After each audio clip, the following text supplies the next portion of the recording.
Bonjour à tous, vous allez pouvoir suivre ce matin la suite de l'examen du projet de loi de finances pour 2016. Les sénateurs examinaient en priorité l'article 15. Alors l'article 15, c'est la transcription de la réforme de l'aide juridictionnelle. Cette réforme avait provoqué un tollé chez les avocats et une grève de 3 semaines dans les barreaux. Finalement, Christiane Taubira et les représentants de la profession ont trouvé un accord et c'est cet accord qui est retranscrit dans cet article que les sénateurs s'apprêtent à examiner. À l'origine, la réforme envisageait de réduire fortement cette aide de l'État qui est une prise en charge des frais de justice pour les personnes dont les revenus sont modestes. Finalement, selon cet accord, 100 000 personnes supplémentaires pourront bénéficier de cette aide juridictionnelle. Mais ce qui était au cœur du conflit, c'était le moyen de financer cette mesure. L'idée du gouvernement était de prélever une somme sur les intérêts des comptes CARPA qui centralise l'argent détenu provisoirement par les avocats pour leurs clients. Une hypothèse qu'écarte finalement l'accord, tout comme une éventuelle taxe spécifique sur la profession. Voilà donc tout de suite direction l'hémicycle pour suivre cette séance. L'ordre du jour appelle la suite de la discussion du projet de loi de finances pour 2016 adopté par l'Assemblée nationale. Dans la discussion des articles, nous en venons à l'article 15 relative à l'aide juridictionnelle qui a été appelée en priorité. Et sur cet article 15, nous avons un amendement 97 qui n'est pas défendu. Puis deux amendements, le 414 rectifié du gouvernement. Madame la ministre, vous avez la parole. Oui, merci Monsieur le Président, Mesdames les sénatrices, Messieurs les sénateurs. Alors peut-être quelques mots sur l'aide juridictionnelle et l'article 15 d'abord et ensuite le contenu de l'amendement.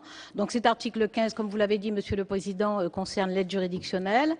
Outre l'augmentation annuelle désormais du budget de l'aide juridictionnelle, il contient des améliorations substantielles puisque nous procédons au relèvement du plafond de ressources pour les justiciables qui sont éligibles à l'aide juridictionnelle, de même que nous améliorons le niveau de rétribution des avocats. Par ailleurs, nous introduisons quelques dispositions qui visent à entamer la réforme de l'aide juridictionnelle que nous essayons d'engager depuis bientôt 3 ans. Et ces modifications visent à assurer la simplification du système de l'aide juridictionnelle, à améliorer son efficacité, mais également surtout à le pérenniser, c'est-à-dire à en faire, plus qu'une ligne budgétaire, une véritable politique publique de solidarité pour l'accès au droit.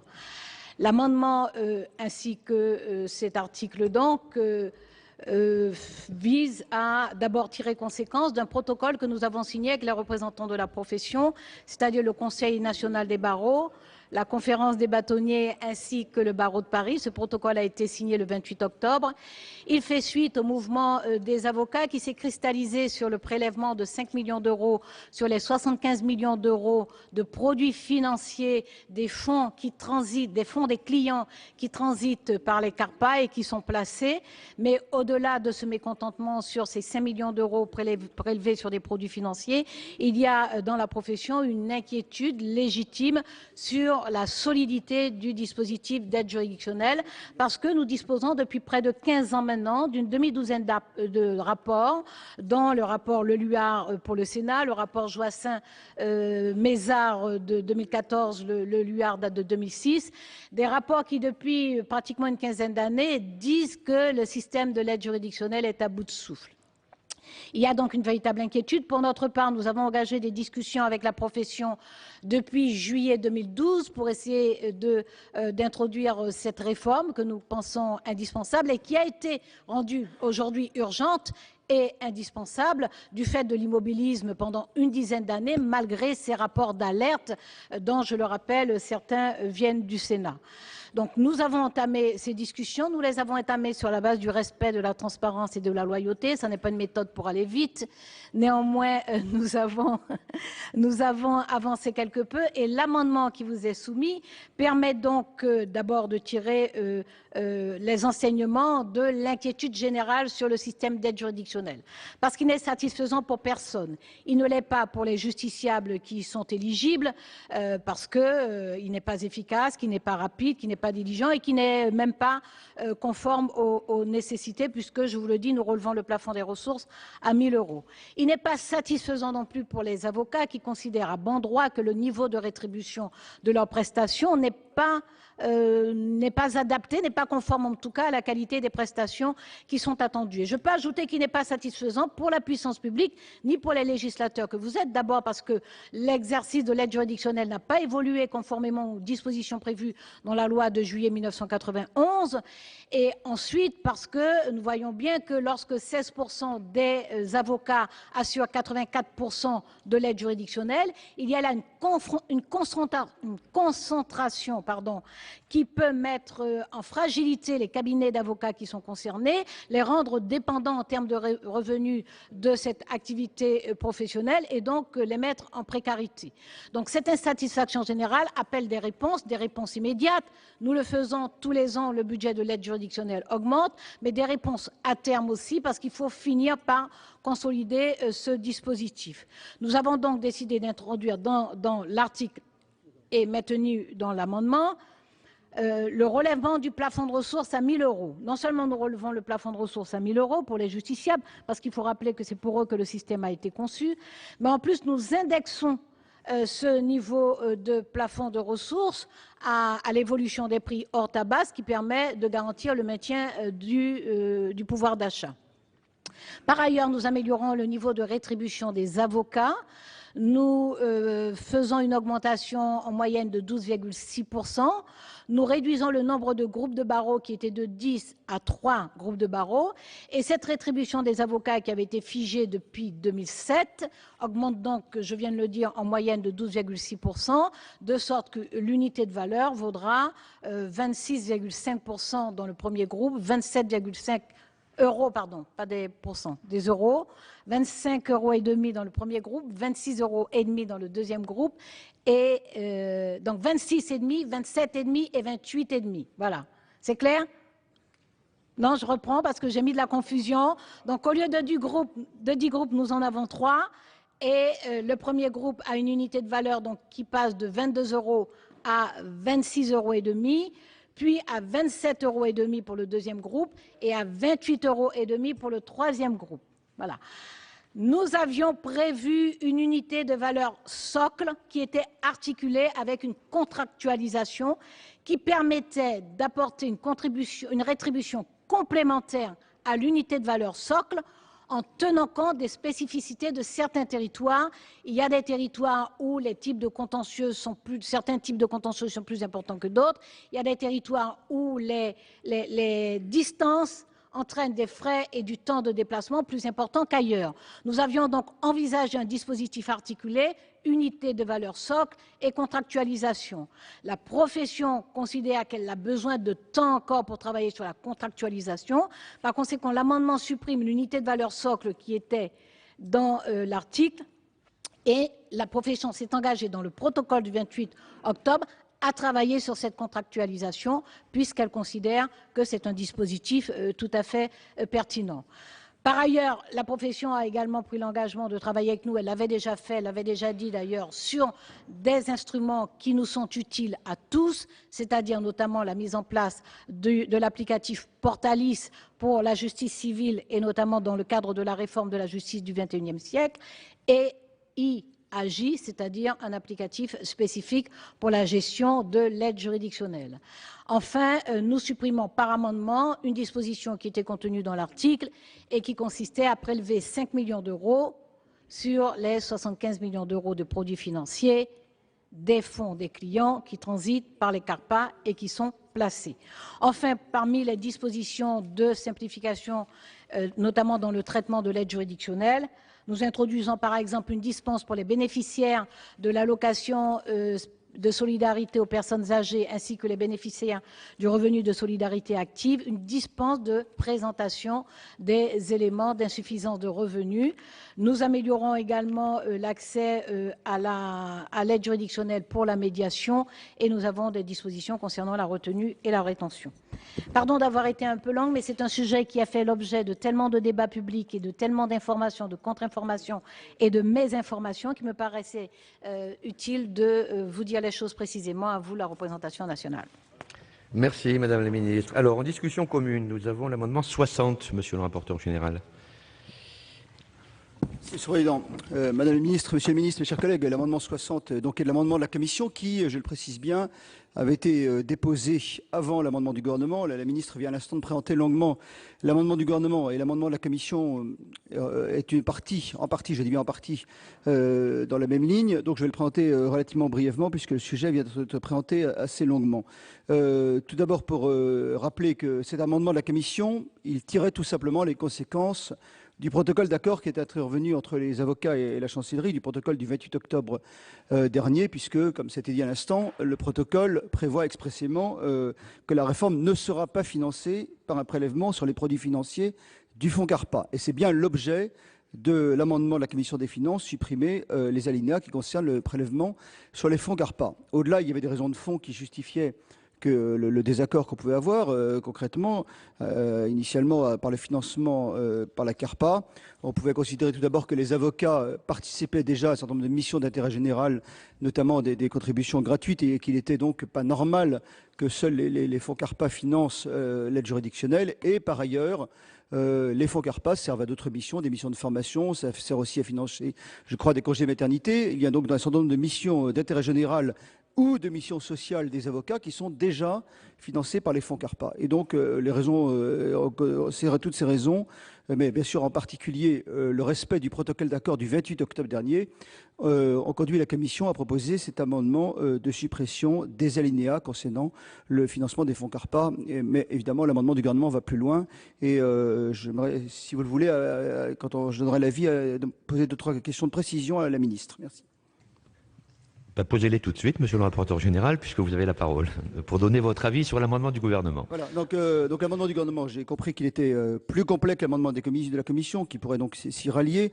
Néanmoins, on avait une ou deux interrogations qui s'étaient fait jour en Commission, et si la ministre pouvait nous éclairer donc, sur l'équilibre général de la réforme, puisque si j'ai bien compris, l'enveloppe de 16 millions qui est prévue pour la contractualisation, elle sert donc, est-ce qu'elle sert bien à compenser les deux mesures que sont d'une part la revalorisation des unités de valeur et d'autre part l'abandon des produits financiers de la CARPA. Et est-ce que ça veut dire que si on supprime cette enveloppe de 16 millions d'euros pour la contractualisation, du moins initialement affectée à la contractualisation, est-ce que ça veut dire qu'il y a abandon de la contractualisation? C'est la première question. Et si j'ai bien compris également, puisqu'on a reçu le bâtonnier de Paris notamment, il y a une révision du barème. Et d'après ce qu'il nous disait, il y a certaines unités qui sont revalorisées, certes, mais il y a un certain nombre d'actes qui seraient moins bien rémunérés. Est-ce que c'est bien le cas? Et puis, la question peut-être de fond, c'est le financement à terme de la réforme. Pour 2016, c'est sans doute parfaitement équilibré, mais après 2016, il devait y avoir notamment les fonds de péréquation interprofessionnelle qui étaient prévus par la loi Macron. Et où est-ce qu'on en est aujourd'hui, donc, de l'équilibre de la réforme à terme? Et dernière question, ce serait plutôt un engagement du ministre concernant les décrets, puisqu'il y aura des arrêtés qui devraient être publiés avant le 1er janvier 2017 et qui peuvent prévoir bien sûr une entrée en vigueur rétroactive au début de l'année 2016.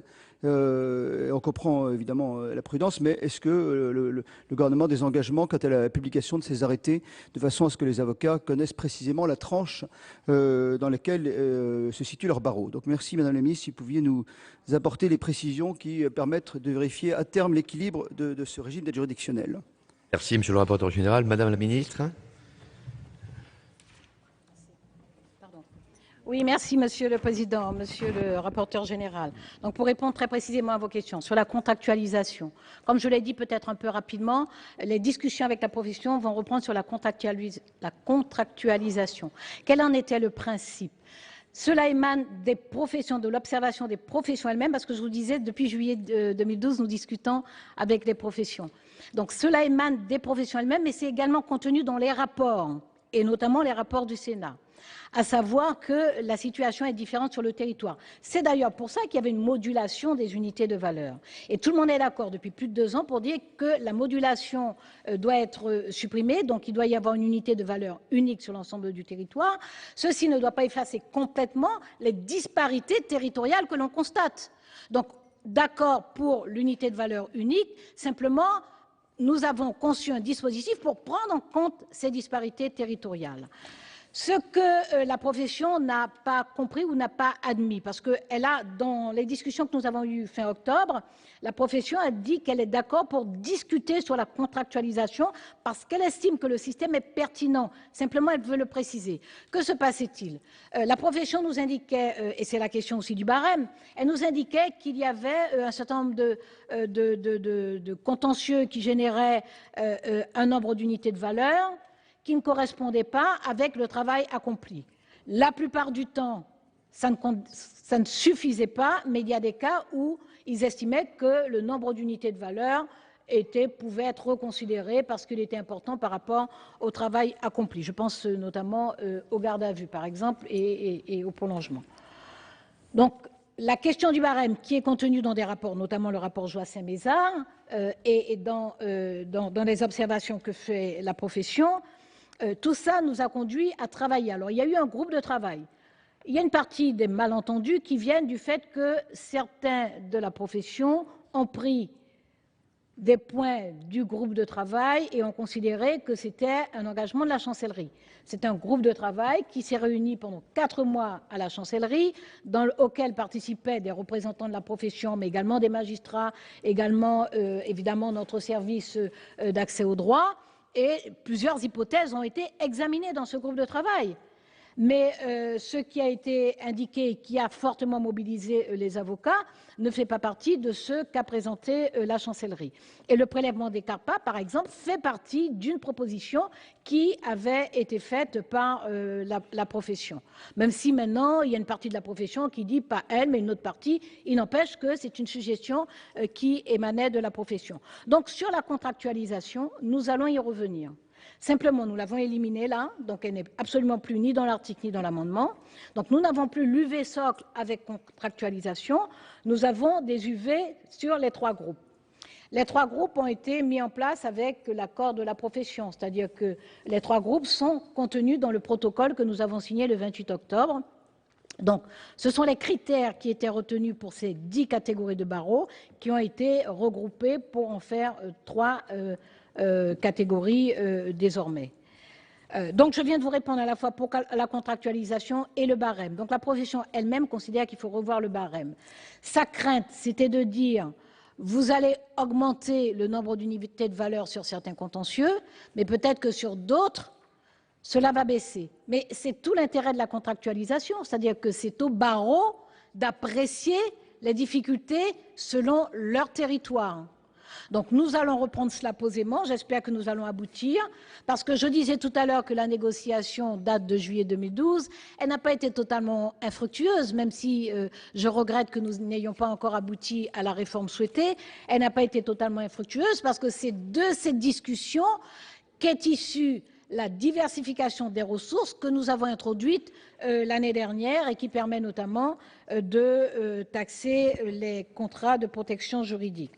Après 2017, vous avez parfaitement raison, monsieur le rapporteur général, après 2017, le rapport, et même normalement vers mi-2017, nous pourrions être optimistes et penser que ce serait possible dès le premier semestre 2017, mais disons vers mi-2017, le fonds croissance et activité doit prendre le relais.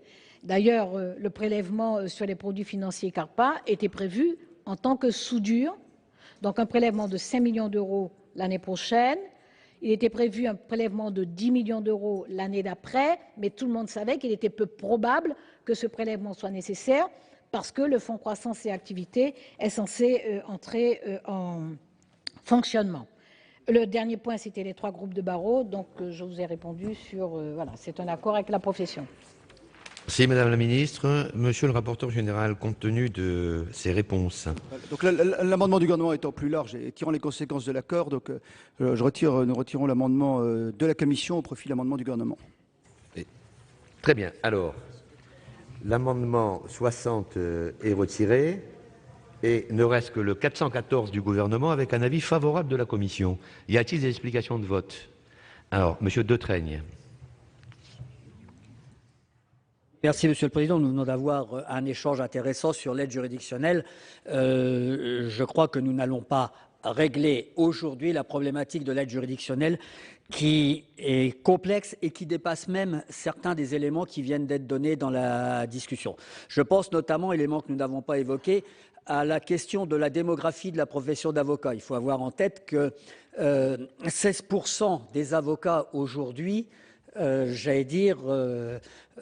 touchent 84% de l'enveloppe de l'aide juridictionnelle et qu'en 20 ans, le nombre d'avocats dans notre pays a doublé. Alors il n'est pas très étonnant que nous ayons de plus en plus d'avocats qui aient besoin de recourir à l'aide juridictionnelle. Je crois qu'il faut se poser une question par rapport à ça. Évidemment, j'ose pas parler de numerus clausus s'agissant de la profession d'avocat. Ça serait certainement une offense faite à cette profession. En tout cas, on imagine que cette profession ne peut pas l'accepter. Mais j'ose proposer quelque chose, de même que la profession médicale, qui elle aussi est une profession libérale, a des obligations de garde. Pourquoi n'imaginerait-on pas que la profession d'avocat ait des obligations de prendre des dossiers qui sont à l'AJ?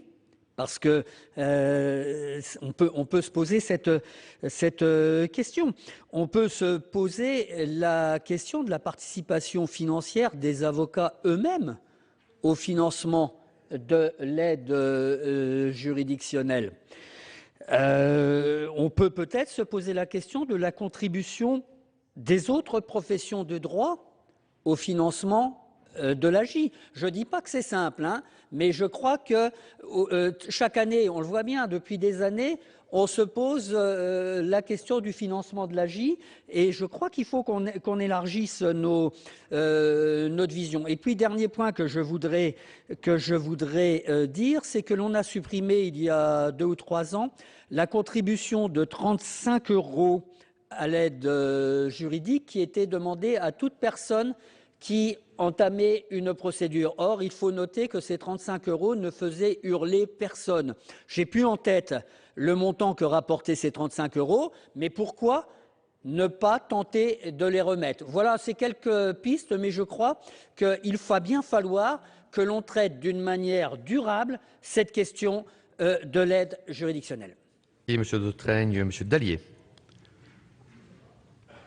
Merci, Monsieur le Président. Madame la Ministre, mes chers collègues, on ne peut que se réjouir qu'un accord ait finalement été trouvé entre la Chancellerie et la profession après une grève qui a été particulièrement dure. Madame la Ministre, vous nous l'avez dit, une partie de la profession n'était pas défavorable au fait d'aller piocher dans la caisse de la CARPA. En période de disette budgétaire, il y a d'autres domaines dans lesquels le gouvernement le fait, en matière de logement social. Bon, mais ceci étant dit, ça reste des solutions qui sont difficiles à accepter, effectivement, pour beaucoup. Un accord a été trouvé, nous nous en réjouissons. Nous allons voter pour l'amendement du gouvernement, tout en notant, bien évidemment, que cette solution est jugée par chacun transitoire et qu'il va bien falloir y revenir pour trouver effectivement une solution pérenne et qui satisfasse le plus grand nombre. Et M. Young. Merci, Monsieur le Président, pour dire bien sûr que notre groupe soutiendra l'amendement et l'accord qu'il traduit.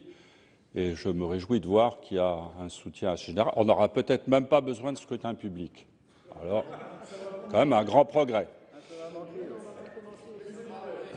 Non, mais on ne fait que commencer la matinée, Monsieur Dallier, donc c'est normal. Je pense que c'est quand même un système extraordinairement compliqué. Il n'y a que la France pour inventer des usines à gaz. J'ai essayé de comprendre comment ça marchait. Mais en tout cas, s'il y a un accord, il faut s'en réjouir. Je vois qu'il y a une augmentation, au fond, de ce que vous appelez l'unité de valeur. Et l'aspect peut-être positif, le plus positif, c'est une sorte de décentralisation, en quelque sorte, par tribunaux et par barreaux. Et ça, c'est bien. Dans notre pays, c'est des choses qu'on ne sait pas faire. Et là, au fond, ça doit satisfaire les exigences, j'allais dire régionales, enfin, c'est pas vraiment régional, mais local. C'est une mesure sociale, puisque plus de 100 000 personnes vont rentrer dans le périmètre de l'aide juridictionnelle, et surtout, et je pense que le secrétaire d'État au budget y sera sensible, elle est financée. Elle est financée sur les contrats d'assurance, et en fait, les contrats d'assurance juridique. Et en fait, les contrats d'assurance juridique, si je comprends bien, c'est pour l'essentiel ces contrats un peu cachés qu'il y a dans nos cartes de crédit, que nous n'utilisons évidemment jamais et qui sont des rentes de situation extraordinaires pour les sociétés qui offrent les cartes de crédit. Donc c'est tout à fait, me semble-t-il, légitime d'avoir une assiette sur ces contrats-là. Voilà, donc pour dire que nous soutiendrons. Merci, M. Young. M. Bocquet. Oui, merci, Monsieur le Président, Monsieur le Ministre, Madame la Ministre. Notre groupe va également voter cet amendement issu du protocole d'accord du 28 octobre et qui permet à cet article d'être transformé en profondeur. En effet, les discussions entre le gouvernement et les représentants de la profession ont abouti au retrait du projet de baisse de la rétribution des avocats intervenant à l'aide juridictionnelle. Mais comme l'indique un communiqué du syndicat des avocats de France, le mouvement, selon eux, n'est pas terminé et le gouvernement doit comprendre que la profession n'admettra pas une seconde fois, après son mépris affiché à l'égard du protocole signé le 18 décembre 2000, qu'il n'honore pas ses engagements. L'écart est grand entre ce que les avocats attendaient et ce qui a été obtenu, s'exprime ainsi M. Sicard, Frédéric Sicard, bâtonnier élu du barreau de Paris. Nous estimons que ce recul indispensable n'est pas suffisant, en ce sens que la mise en place d'un financement pérenne de l'aide juridictionnelle reste toujours à ce jour en suspens. Les quelques efforts réalisés dans l'accueil des justiciables dans les palais de justice et les modifications à la marge des dispositifs d'accès aux droits proposés dans le projet de loi pour une justice du XXIe siècle que nous avons examiné au début de ce mois ne suffiront pas à masquer une politique budgétaire défaillante en matière d'aide juridictionnelle, pourtant seule à même d'assurer une assistance par un avocat aux plus démunis. Donc nous voulons réaffirmer ici qu'il revient à l'État de prendre en charge le financement de ce système de solidarité nationale qui permet l'accès au droit et à la justice de toute personne, quels que soient ses moyens. Les terribles événements que nous vivons en ont décidé autrement, mais les 16 et 20 novembre étaient prévus dans les principaux tribunaux de grande instance de France d'organiser des tribunaux d'opinion mettant en cause l'État pour non-assistance à justice en danger, dans le cadre desquels chacun, les avocats, les magistrats, les greffiers, personnel de l'administration pénitentiaire, PJJ et associations de justiciables étaient invités à s'exprimer. L'occasion de rappeler à nouveau l'indigence du budget de la justice et de demander des comptes au gouvernement. Donc vous le voyez, Madame la garde des Sceaux, la pression est forte et les attentes très conséquentes. Cela peut s'entendre et doit s'entendre. C'est pourquoi nous voterons cet amendement, tout en veillant minutieusement à la mise en œuvre effective du protocole signé le 28 octobre. Merci. Merci, M. Bocquet. Il n'y a plus d'explication de vote. Je n'en vois pas. Donc je mets aux voix. Madame la ministre, pardon. Si vous m'y autorisez, Monsieur le Président, par respect pour les sénateurs, je voudrais apporter quelques éléments de réponse à leurs interrogations. Donc, Monsieur le rapporteur Yves Détraigne, sur que vous avez rappelé effectivement que 16% de la profession effectue 84% de l'aide juridictionnelle. Alors vous avez évoqué l'hypothèse de contraindre l'ensemble de la profession à prendre en charge l'aide juridictionnelle. C'est le principe inscrit dans la loi de juillet 1991, en effet. Nous avons examiné cette situation et depuis presque 3 ans maintenant, j'indique qu'il y a 2 hypothèses possibles et concevables de mon point de vue. L'une, c'est celle-ci, c'est de considérer que, conformément aux dispositions de la loi, il faut que l'aide juridictionnelle soit répartie sur la totalité de la profession. Ça ne me paraît pas très praticable. Pourquoi? Parce que vous avez parmi les cabinets d'avocats qui ne font pas du tout d'aide juridictionnelle, il y en a qui n'ont pas vocation objectivement à en faire. Je veux dire que de gros cabinets d'avocats qui sont spécialisés dans les affaires, dans la fiducie, dans le conseil fiscal, dans le conseil international, etc., il est peu probable que, voilà, il y a un risque de désorganisation. Ça fait partie de la profession. Je veux dire qu'il n'y a pas à interroger le fait que des cabinets soient spécialisés dans ces matières-là. Ça fait partie de la profession, des divers métiers de la profession. Moi, je pense assez peu concevable qu'on impose à ces cabinets. Par contre, leur demander une contribution, c'est ce que nous avons envisagé depuis le début. Et je dois dire que la plupart des grands cabinets que nous avons consultés ou rencontrés à ce propos ont exprimé leur accord de principe. C'est la profession dans sa représentation qui, de façon constante, s'oppose à cette contribution de cette autre partie de la profession. Le nombre d'avocats. En effet, la profession absorbe 2000 avocats chaque année, ce qui est important, ce qui est considérable et qui induit effectivement une précarisation d'une partie de la profession. Et dans les mêmes territoires, il peut y avoir des cabinets extrêmement prospères et des avocats à revenus extrêmement précaires. Il n'empêche, il faut préserver la noblesse de la totalité de la profession et de tous les métiers qu'elle recouvre. Donc, la question du numerus clausus a été examinée, elle a été posée, elle a été examinée. La profession ne l'exclut pas, mais ça ne me paraît pas très simple non plus à envisager. Ce que nous avons fait, nous avons été extrêmement vigilants lors du débat sur la loi croissance et activité. Parce que vous vous souvenez sans doute qu'une partie de la profession réclamait la création du statut de l'avocat en entreprise. Et une des conséquences de cette création du statut de l'avocat en entreprise aurait été qu'en quelques mois, 13 000 juristes d'entreprise puissent accéder à la profession d'avocat. Notre vigilance a été très, très bien récompensée, je dirais, puisque nous avons obtenu que, même si nous concevons, et je l'ai dit à haute voix, qu'il y a lieu effectivement de concevoir un statut d'avocat en entreprise. Cela va concerner, en hypothèse haute, à peu près 500 professionnels. Il n'y a pas lieu de risquer de déstabiliser une profession de 60 000 avocats pour assurer un statut à 500 professionnels. Parce qu'il y a des questions de fond derrière ce statut de l'avocat en entreprise. Il y a la question du rapport au secret professionnel, il y a la question du rapport de subordination par rapport à l'employeur, il y a la question de l'autorisation ou non de plaider, il y a des questions essentielles qui sont consubstantielles à la profession d'avocat elle-même. Par conséquent, ça n'est pas mineur et ça doit être traité correctement. Vous avez indiqué également, monsieur le rapporteur et monsieur le sénateur Tallier, oui, Tallier, oui, absolument. Oui, la question la contribution des avocats, bien entendu, et la question des 35 €.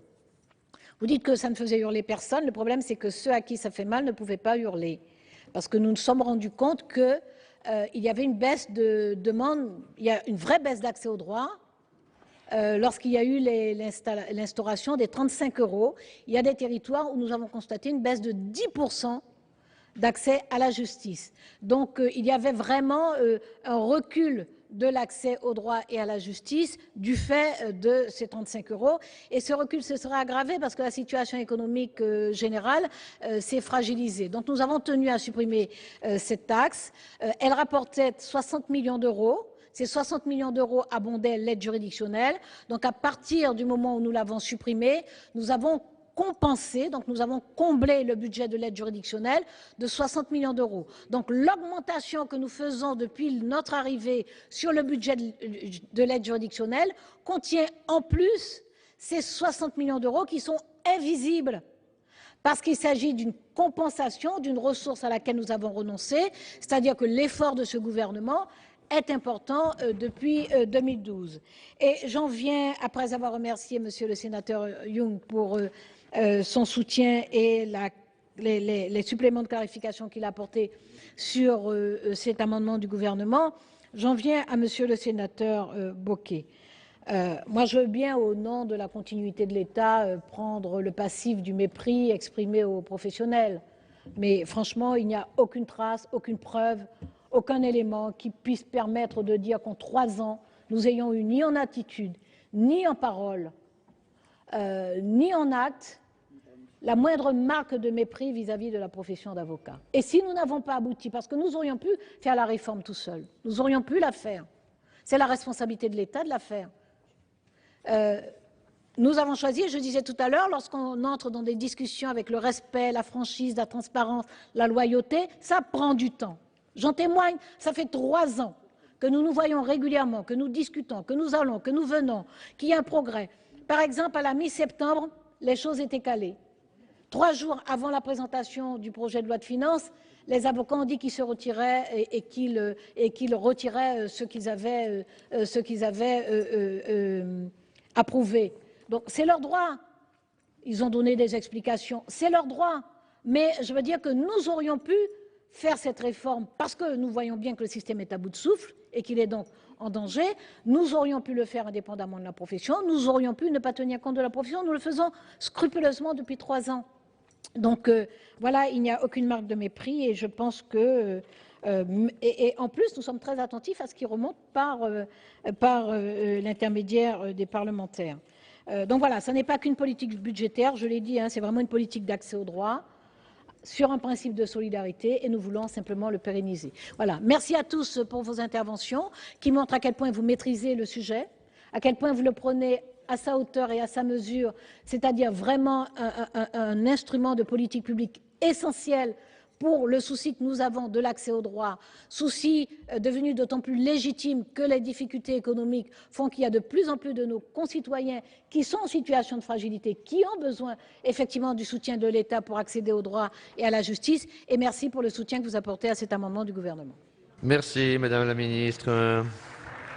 Je mets donc aux voix l'amendement 414 rectifié du gouvernement avec un avis favorable de la commission. Qui est pour ? Qui est contre, qui s'abstient, il est adopté à l'unanimité. Nous passons au 179 rectifié. Monsieur Detreigne, c'est vous qui le défendez ?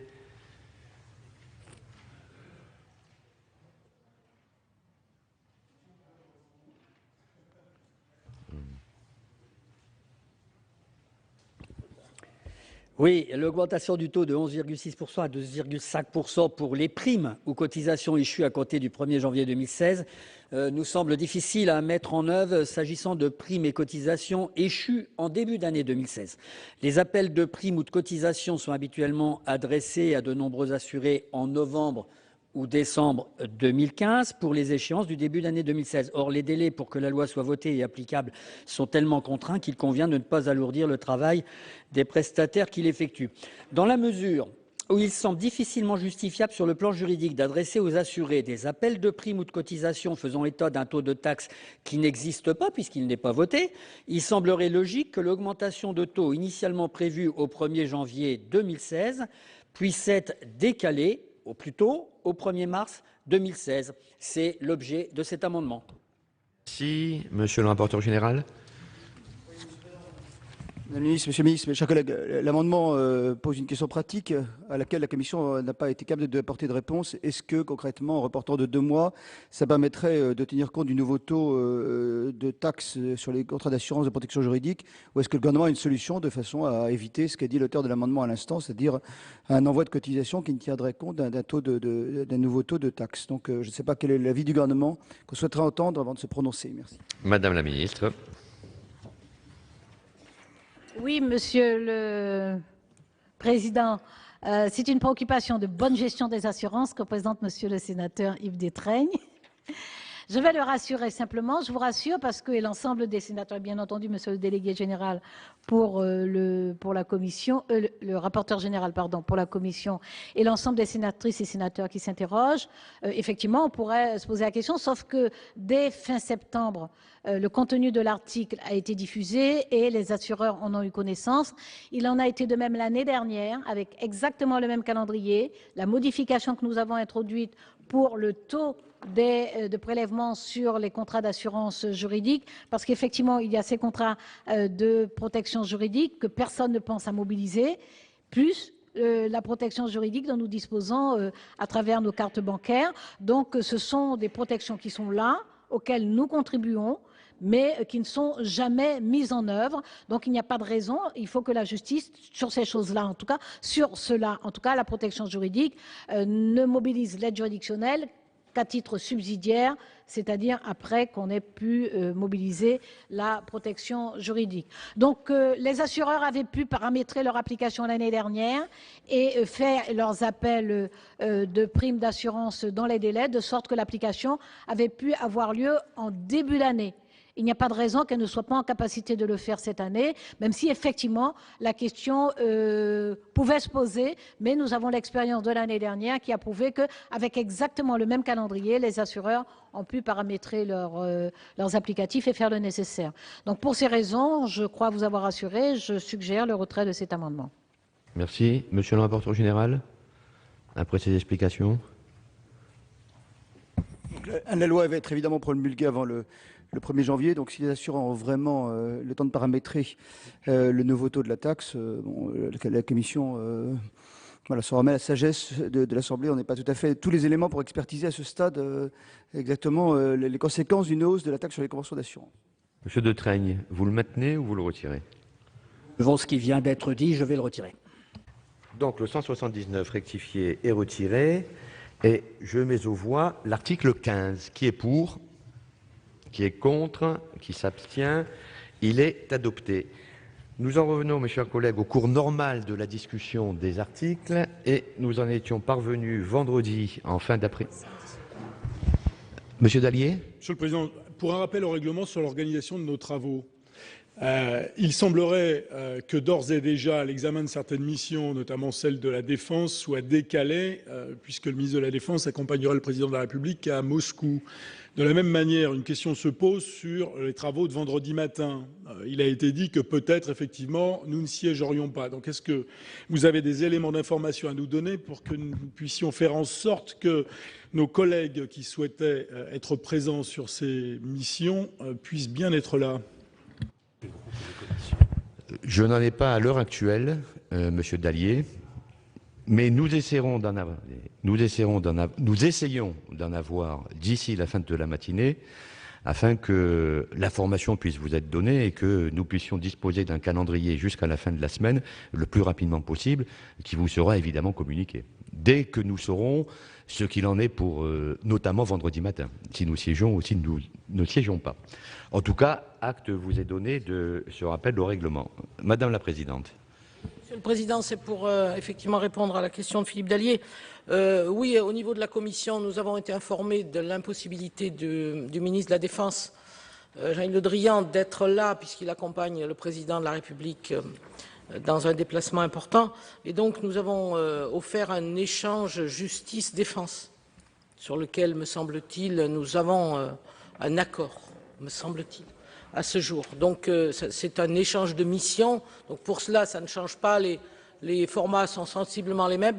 Pour ce qui concerne la deuxième question, effectivement, nous ne sommes pas en mesure, à ce moment-là, de dire si vendredi matin, compte tenu de l'hommage de la nation aux victimes des attentats du 13 novembre, nous sommes en train d'échanger avec le président du Sénat sur ce sujet.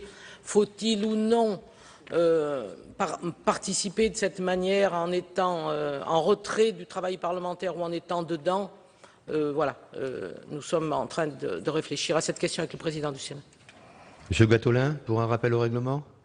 Oui, pour un rappel au règlement concernant la suspension de la séance samedi et sa reprise aujourd'hui, on était en discussion d'un amendement, on s'arrêtait au milieu de la discussion. Moi, j'ai utilisé mon temps de parole pour mon explication de vote. On va reprendre par des explications de vote. Je trouve que c'est un procédé un peu cavalier puisque certains étaient là, étaient présents, d'autres n'étaient pas là. Donc, je trouve que ça serait bien qu'on veille à s'arrêter avant ou après, mais pas au milieu des explications de vote, en tous les cas concernant un amendement. Je vous remercie. Il y avait une raison pour laquelle j'ai levé la séance, Monsieur Gattolin. Bien, alors, donc Monsieur Dallier, vous avez la réponse à votre première question, à savoir il y aura intervention entre les budgets de la justice et de la défense. Quant à vendredi matin, nous essaierons d'avoir les informations d'ici la fin de la matinée. Donc, je disais que nous en étions parvenus aux explications de vote sur l'amendement 334, tendant à insérer un article additionnel après l'article 3. Y a-t-il des explications de vote sur cet amendement? Madame Lienemann.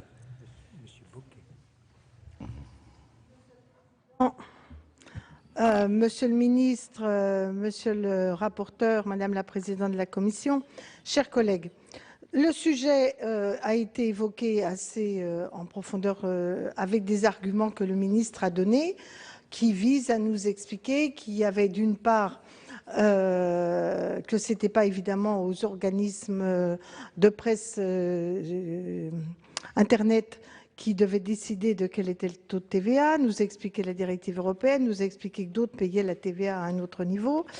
Néanmoins, moi je crois qu'il faut trouver une solution aux problèmes qui sont rencontrés par les médias dont nous parlons.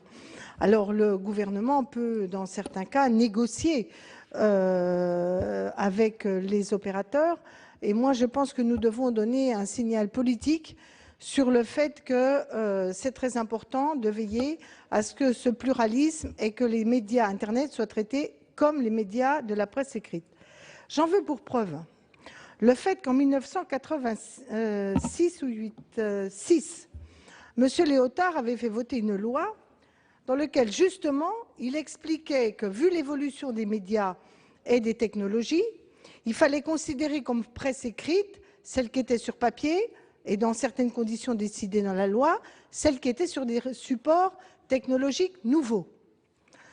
Bercy n'a jamais été pour. Bercy n'a pas mis les décrets d'application. La loi, elle est votée. Ça n'a jamais été appliqué. Conclusion, quand arrive la directive européenne, au lieu de se trouver, comme on l'a fait dans d'autres cas, ou comme nous avions délibéré avant les directives européennes, on a pu garder un certain nombre d'aides publiques ciblées, et bien nous nous retrouvons avec une directive européenne qui est plus restrictive que ce que nous avions prévu dans nos lois en 86. Et ça, c'est assez classique. Quand Bercy ne veut pas quelque chose, il ne le fait pas, il demande ensuite à l'Europe de délibérer sur la ligne qui est la sienne, en dépit du vote du Parlement. Et après, on nous dit on ne peut plus faire autrement, parce que ça a été décidé au niveau bruxellois. Et au passage, on n'a pas forcément défendu en Bruxelles ce que le Parlement avait voté en France. Donc moi, je dis qu'en l'état actuel des choses, il est important de donner un signal politique qu'il est nécessaire d'avoir une équivalence et qu'il faut trouver par une voie ou par une autre un règlement qui n'assassine pas des médias qui n'auraient pas pu exister sans ce taux de TVA normal, comparable à celui de la presse écrite.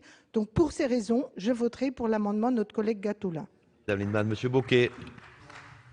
Oui, merci Monsieur le Président. Monsieur le Ministre, nous allons nous aussi tout naturellement soutenir l'amendement de notre collègue André Gattolin et sénateur écologiste. Effectivement, la presse en ligne est un phénomène nouveau qu'il nous faut prendre en compte. C'est une réalité somme toute assez récente et elle a pris une place essentielle dans nos débats démocratiques, dans cette République. La presse est multiforme, il faut l'intégrer aujourd'hui dans nos réflexions. Les sites d'information en ligne sont des journaux à part entière. Ils ont des journalistes, une rédaction, ils ont une organisation, des lecteurs. Et ce sont des journaux d'information générale. Donc cette question dépasse largement, je crois, l'actualité du site Mediapart que nous avons en tête. Il s'agit d'une question de pluralisme. Marie-Noëlle Lienemann vient de le rappeler. Dans cette démocratie, dans cette République qui souffre trop souvent de la pensée unique, on a besoin de médias indépendants des grands groupes économiques. Donc c'est tout le sens de cet amendement. Il convient de dépoussiérer la réglementation fiscale pour la mettre au goût du jour, prenant en compte cette nouvelle réalité numérique. Merci. Merci Monsieur Bocquet. Il n'y a plus d'explication de vote. Madame Goulet. Oui, moi je vais aussi voter cet amendement. Nous allons avoir dans quelques jours le budget des médias. Nous avons encore des distorsions, en particulier dans les aides à la presse. Et nous avons la même difficulté avec l'aide à la presse en ligne. Et donc, je trouve que c'est un très bon amendement qui peut préparer le débat que nous aurons et le débat qui devient de plus en plus urgent sur la réalité de la nécessité de toutes ces aides à la presse et surtout de leur répartition. Plus personne ne demande la parole. Monsieur le ministre. Merci, Monsieur le Président, Mesdames, Messieurs, sénatrices et sénateurs. Je voudrais qu'il n'y ait pas d'ambiguïté. Quel est l'état du droit aujourd'hui? L'état du droit aujourd'hui, depuis une proposition de loi qui a été adoptée le 17 février 2014, l'ensemble de la presse en ligne est soumise au taux réduit de 2,1% comme la presse papier. Aujourd'hui, il n'y a plus de distorsion. Il y a eu distorsion, c'est vrai, avant le 17 février 2014. Pourquoi? Tout simplement parce que la réglementation européenne n'autorise pas l'application du taux réduit à la presse en ligne. Aujourd'hui, Mesdames, Messieurs les sénatrices et les sénateurs, nous sommes en infraction par rapport à la réglementation européenne. nous sommes en infraction. Nous nous sommes mis, j'allais dire, volontairement en infraction, puisque tout le monde était averti que ceci est contraire aux directives européennes. Mais nous avons donné ainsi un signe politique, Madame Lienemann. Vous avez parfaitement raison. Aujourd'hui, depuis février 2014, arrêt sur image, Mediapart, lemonde.fr ont des taux réduits de TVA à 2,1%. Quel est l'objet de l'amendement? Lorsqu'en février 2014, ce texte a été examiné, je n'étais pas encore à ce poste, mais j'étais un observateur attentif en tant que rapporteur à l'Assemblée nationale, il avait été effectivement question de se dire, mais à partir de quand allons-nous appliquer le taux réduit? Et certains avaient dit, il faudrait l'appliquer depuis 2009, etc. C'est-à-dire certains avaient souhaité faire de la rétroactivité sur la TVA. J'ai expliqué samedi, et je m'en excuse, j'avais un train un samedi soir, monsieur le sénateur, c'est pour ça que j'avais souhaité qu'on puisse lever à 18h et quelques. Bon. Nous avons, à l'époque, écarté l'hypothèse d'une rétroactivité sur la TVA pour plein de raisons. La première, c'est que certains sites en ligne s'étaient auto-appliqués le taux réduit à 2,1 en toute connaissance de cause, puisque le débat était public, le débat était connu, et qu'un contribuable, quel qu'il soit, sur quelque sujet que ce soit, s'auto-applique un taux réduit parce qu'il estime que c'est de bon droit, alors que le pouvoir politique de l'époque, l'administration de l'époque lui dit non, non, monsieur, vous n'êtes pas dans votre droit si vous appliquez 2,1. Bon, il se trouve redressé. C'est ça le sujet aujourd'hui. Alors, moi, premier point, est-ce qu'il est logique de redresser, pardon, de corriger la loi de façon rétroactive parce que un ou quelques-uns se sont auto-appliqués un taux réduit dont ils savaient qu'ils n'avaient pas à le faire, alors que d'autres ne se l'appliquaient pas. D'où l'idée de l'égalité. Puisque vous avez cité des noms, lemonde.fr a toujours appliqué un taux normal et ne s'est pas appliqué un taux de 2,1. D'autres l'ont fait. C'est comme ça. Et donc, on se retrouve aujourd'hui à rembourser de la TVA. Alors en plus, on la rembourse à qui, la TVA? On va la rembourser à l'entreprise. Alors que la TVA, normalement, elle est payée par le client. La logique voudrait que l'entreprise ensuite aille rembourser ses clients à qui il a été facturé de la TVA à tort. Enfin, pardon de le dire, mais c'est un vrai problème, là encore, d'équité, d'égalité, voire même de technicité, parce que nul ne peut imaginer que toutes les factures qui ont été établies à l'époque soient corrigées de façon rétroactive. Donc voilà le sujet de l'amendement. Je pense, pour finir, que le signe a été donné puisque le Parlement, toute conscience, a été au-delà de ce que le droit européen lui permet de faire. J'ajoute, Madame Lienemann, que nous avons à souffrir et à rembourser un certain nombre de contentieux avec l'Union qui sont considérables et qui s'élèvent à plusieurs milliards d'euros. Le contentieux sur agricole, le précompte au PCVM, enfin j'en passe, et des meilleurs. Enfin des meilleurs. C'est plusieurs milliards d'euros que nous remboursons, parfois de façon étalée. Alors, pour votre information, je l'ai dit à propos d'autres sujets concernant la TVA, il est question de revoir la directive TVA. Normalement, le commissaire en question doit faire des propositions au début de l'année prochaine, et nous pensons que fin de l'année prochaine ou début de l'année suivante, une nouvelle directive prendra en compte un certain nombre de remarques. La France, évidemment, Madame Lienemann, défend auprès de la Commission la position de 2,1% pour la presse en ligne. Elle ne peut pas faire autrement dans la mesure où son Parlement, parce que vis-à-vis de Bruxelles, il y a quand même une certaine unité de la nation, le Parlement a adopté une proposition de loi, j'ai même envie de dire avec la bienveillance du gouvernement à l'époque, on va être clair. Et donc, bien sûr que la France défend le fait que la nouvelle directive qui pourrait rentrer en vigueur fin de l'année prochaine ou début de l'année suivante, voilà les calendriers qu'on nous donne, devra intégrer le fait que la presse en ligne s'aligne à 2,1%. C'est la position que nous défendons à Bruxelles. Mais pour toutes les raisons que je vous ai indiquées, le gouvernement n'est pas favorable à cet amendement. Merci, Monsieur le Ministre. Je mets donc aux voix l'amendement 334 avec, je le rappelle, 2 avis défavorables. Qui est pour?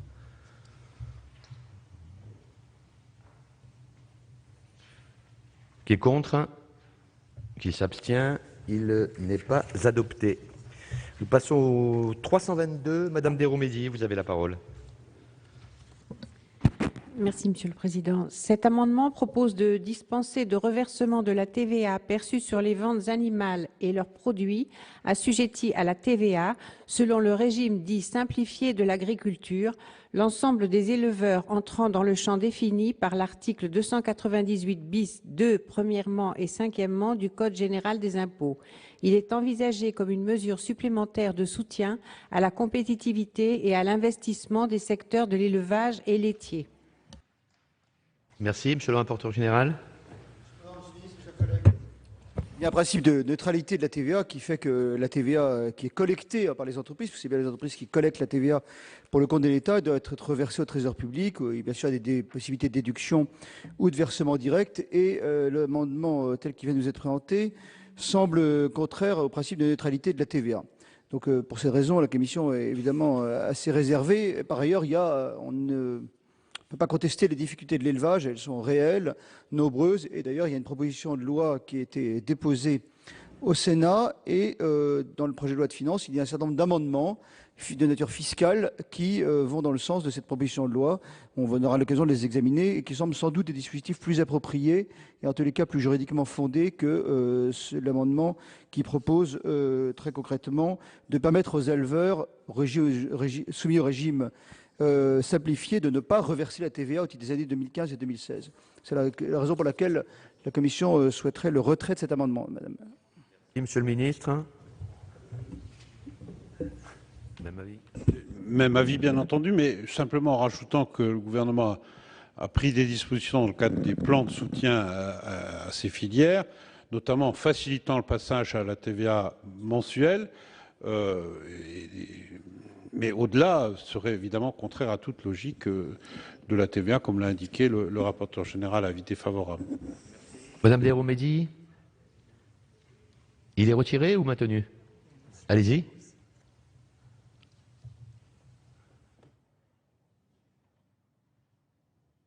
Merci, Monsieur le Président. Oui, je pense que cet amendement avait simplement pour but de rappeler la situation difficile dans laquelle se trouve notre agriculture. Et chacun sait que toutes les mesures directes ou indirectes sont appréciées par le monde agricole. Je voudrais effectivement dire qu'il y a eu un plan de soutien, ça c'est sûr, il y a eu un plan d'urgence. Il se trouve que la session de la Chambre d'agriculture de vendredi dernier a évoqué la situation dans le département des Deux-Sèvres. Et sur 5000 exploitants agricoles, il y en a 1000 qui ont déposé un dossier d'aide d'urgence. Il y a 1 million d'euros d'accordés. Si vous faites la division, ça fait 800 euros par exploitant ou par éleveur. Donc je pense que nos agriculteurs, leur dégradation financière est de plus en plus fragile. Et je pense que toutes les mesures, et je remercie le rapporteur par rapport à la loi qui va venir en discussion, d'apporter un soutien justement à l'agriculture. Merci. Il est retiré ou maintenu, Monsieur Morisset?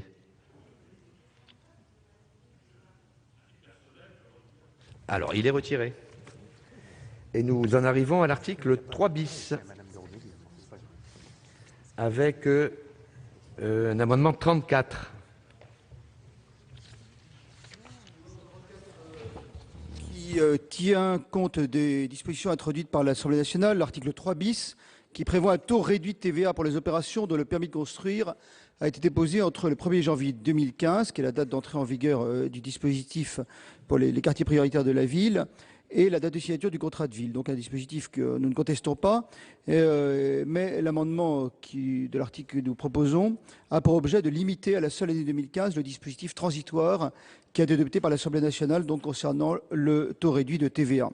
Donc on considère à la fois que le dispositif est bienvenu, mais qu'il y a toutefois nécessaire de le restreindre à l'année 2015, au cours de laquelle les contrats de ville qui n'ont pas encore été signés devraient l'être. Donc c'est pour but de ne pas prolonger indéfiniment un dispositif. Et normalement, les contrats de ville devraient être signés en 2015. Merci, Monsieur le Ministre. Oui, écoutez, le gouvernement est sensible à l'amendement qui a été présenté à l'instant, puisqu'il permet de borner dans le temps la souplesse qui a été apportée par l'Assemblée nationale, souplesse d'ailleurs qui était quasiment appliquée, mais enfin bon, abondance de biens ne nuit pas, et donc le gouvernement est favorable à cet amendement. Très bien, je le mets donc aux voix. Oui, Monsieur Dallier. Monsieur le Président, Monsieur le Ministre, moi je suis un peu gêné aux entournures sur cet amendement et je n'ai pas l'habitude de faire de la peine au rapporteur général, mais c'est vrai que sur cet amendement, comme sur d'autres qui vont venir en discussion, sur des dispositifs pour lesquels nous avions ouvert une fenêtre de tir un peu plus large, parce qu'on sait bien qu'en matière de construction, la crise de l'immobilier aidant, il n'est pas toujours simple de boucler les opérations dans les temps qui avaient été imaginés. Voilà, je trouvais que ce genre de dispositif était plutôt les bienvenus et j'en présenterai d'autres dans quelques instants. Donc voilà, je suis un peu gêné aux entournures. Le 31 décembre, c'est dans 4-5 semaines.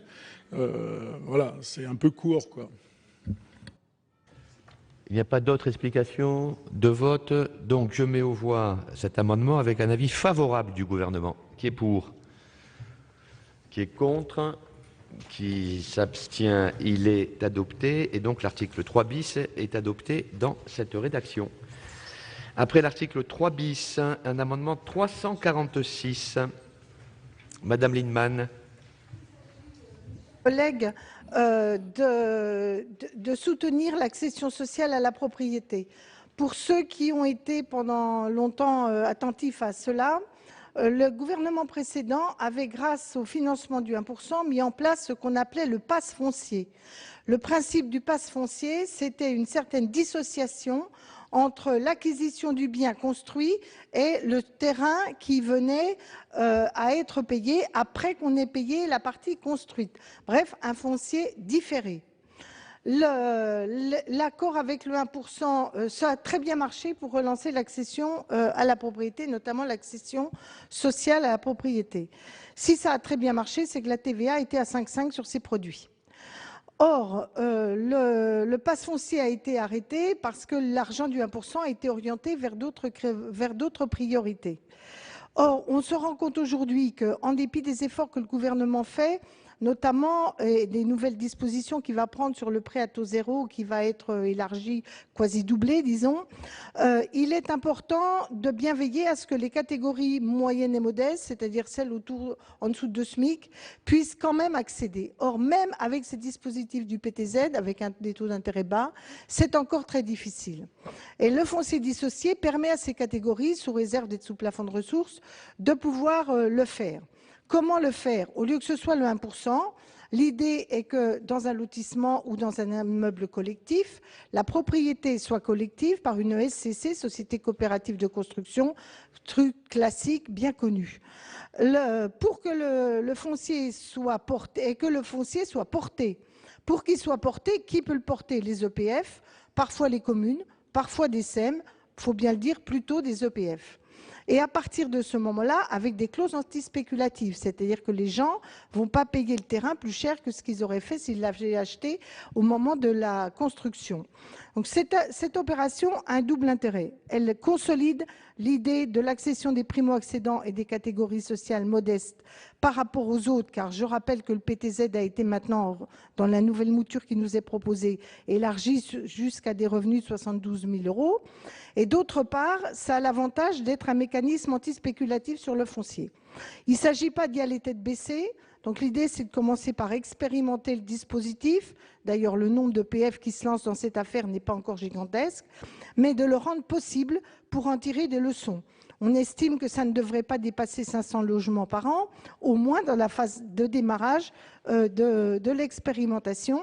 Je rappelle que les crédits du PSLA à la TVA à 5,5 ne sont pas tous consommés, et donc en termes de dépenses globales, cette expérimentation ne pèserait pas sur les budgets, fortement sur le budget de l'État. Merci, monsieur le rapporteur général. Madame Lienemann propose, si je comprends bien, une expérimentation. Donc, vient de nous dire 500 logements à l'instant. Je crois dans l'amendement, il écrit 100 à 200. Donc, une expérimentation de 100 à 200. Certes, le coût est limité. Bon, il y a deux raisons pour lesquelles la Commission est défavorable. La première, c'est que, par définition, on n'est pas favorable à des extensions de droits réduits. Parce qu'il y a toutes les catégories, on a envisagé le chauffage au bois, les parcs zoologiques et autres, maintenant les logements. Donc si on commence à imiter de plus en plus la TVA par des taux réduits, par définition, ça pose un vrai problème de fond. Et l'autre problème, c'est peut-être la compatibilité avec le droit communautaire, puisque le droit communautaire, la directive TVA, elle ne vise pas les terrains, puisqu'elle vise... Non, elle ne vise pas les terrains, elle vise la fourniture de logements sociaux. En tout cas, les terrains qui sont inclus dans l'amendement ne sont pas visés par les directives communautaires. Donc ça pose un vrai problème, semble-t-il, de compatibilité avec les directives TVA. Et donc pour ces deux raisons, élargissement clairement de la niche à taux réduit d'une part et compatibilité avec le droit communautaire, la Commission est défavorable à l'amendement. Monsieur le ministre. Si ce dispositif a été amendé, c'est aussi parce que d'autres mesures sont venues compléter le panel très large de mesures de soutien au logement, à la libération du foncier, etc. Je veux évoquer notamment le taux réduit de TVA à 5,5 dans les zones de 300 mètres autour des quartiers politiques de la ville et d'autres dépenses fiscales extrêmement importantes. Donc le gouvernement, évidemment, n'est pas favorable à ce genre de retour sur une disposition qui, alors on a peut-être là un point de divergence, Madame Lienemann, n'avait pas, me semble-t-il, fait complètement la preuve de son efficacité par rapport à d'autres mesures qui sont souhaitées par l'ensemble du secteur. Donc, le gouvernement préfère les dispositions qu'il a impulsées, développées. Vous avez évoqué le PTZ, j'évoque les taux réduits de TVA à 5,5, avec des dépenses fiscales extrêmement nombreuses. Et même si c'est étatique, expérimental et de façon réduite, il ne souhaite pas mettre en œuvre ce dispositif qui, j'ai bien entendu, est relativement complexe. Avis défavorable. Merci. Je vais le mettre... Madame Lienemann. D'abord, il n'est pas exact, Monsieur de Montgolfier, que ce n'est pas compatible avec le droit communautaire. Parce que dans le PSLA, le prix du terrain est bien inscrit et bien mis dans le total. Donc, dans le PSLA, il bénéficie de la TVA à 5,5. Donc, il n'y a pas de problème communautaire. Deuxièmement, j'entends bien l'argument sur le fait... Alors, moi, je ne fais pas comme vous, Dieu sait que je ne suis pas favorable au gouvernement précédent, mais je considère que le pass foncier a été un élément de relance de l'accession populaire, parce qu'en plus de ça, le pass foncier a plutôt joué sur des catégories moyennes et modestes. Donc, nous avons, personnellement, j'ai soutenu cette mesure. Et je ne change pas d'avis en fonction des circonstances, surtout quand le bilan est bon. Mais surtout, j'ai bien entendu l'argumentaire de dire que le gouvernement a fait des choses. Alors, le TVA à 5,5 autour des ANRU, ce n'est pas nouveau non plus. Bon, c'est bien, mais ce n'est pas nouveau. Or, en dépit de tout ça, l'accession, et d'ailleurs le gouvernement s'est trouvé en situation d'améliorer le dispositif pour soutenir les primo-accédants et l'accession sociale, pour une raison simple, c'est que ça ne marchait pas suffisamment. Et vous n'avez pas manqué d'argent pour aller jusqu'à des revenus pour le PTZ jusqu'à 72 000 € annuels. Personnellement, au titre de la relance de la construction, je peux comprendre cet effort. Mais je vous le dis, le système du PTZ doublé et le système de la TVA seulement autour des zones en rue, je ne suis pas sûre que les couches populaires, ce soit là que ce soit le plus utile d'aller les mettre en masse. Je considère qu'il manque aujourd'hui un mécanisme de solvabilisation pour les catégories en dessous de 2 SMIC, pour un foyer en dessous de 2 SMIC. Celui-là est une des pistes d'avenir, parce qu'il a aussi l'avantage d'avoir un système qui évite la spéculation foncière. Et donc, pour ma part, je pense que c'est une des formes plus limitées, expérimentales, qui rentrent dans les crédits globaux du PSLA, qui ne sont pas tous consommés pour la raison suivante, c'est que ça ne suffit pas à légitimer, à équilibrer dans bien des cas. Donc, pour ma part, je pense que cette expérimentation, limitons-la à 200, elle mérite d'être faite, elle ne coûtera pas grand-chose à l'État, elle nous fera réfléchir sur les bons outils de l'accession sociale. Je rappelle que la directive communautaire propose des plafonds de ressources, ceux qui sont pris sont ceux du PSLA, où la TVA est à 5,5. Monsieur Capo-Canellas.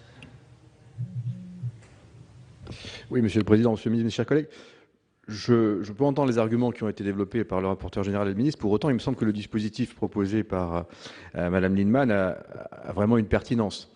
Dissocier le bâti, la propriété du bâti de celle du terrain est un mécanisme utile. La question que pose Mme Lienemann, c'est comment on peut soutenir des expérimentations qui sont déjà existantes et qui, semble-t-il, aujourd'hui sont plutôt prometteuses. On a tous à l'esprit qu'il faut développer l'accession sociale à la propriété.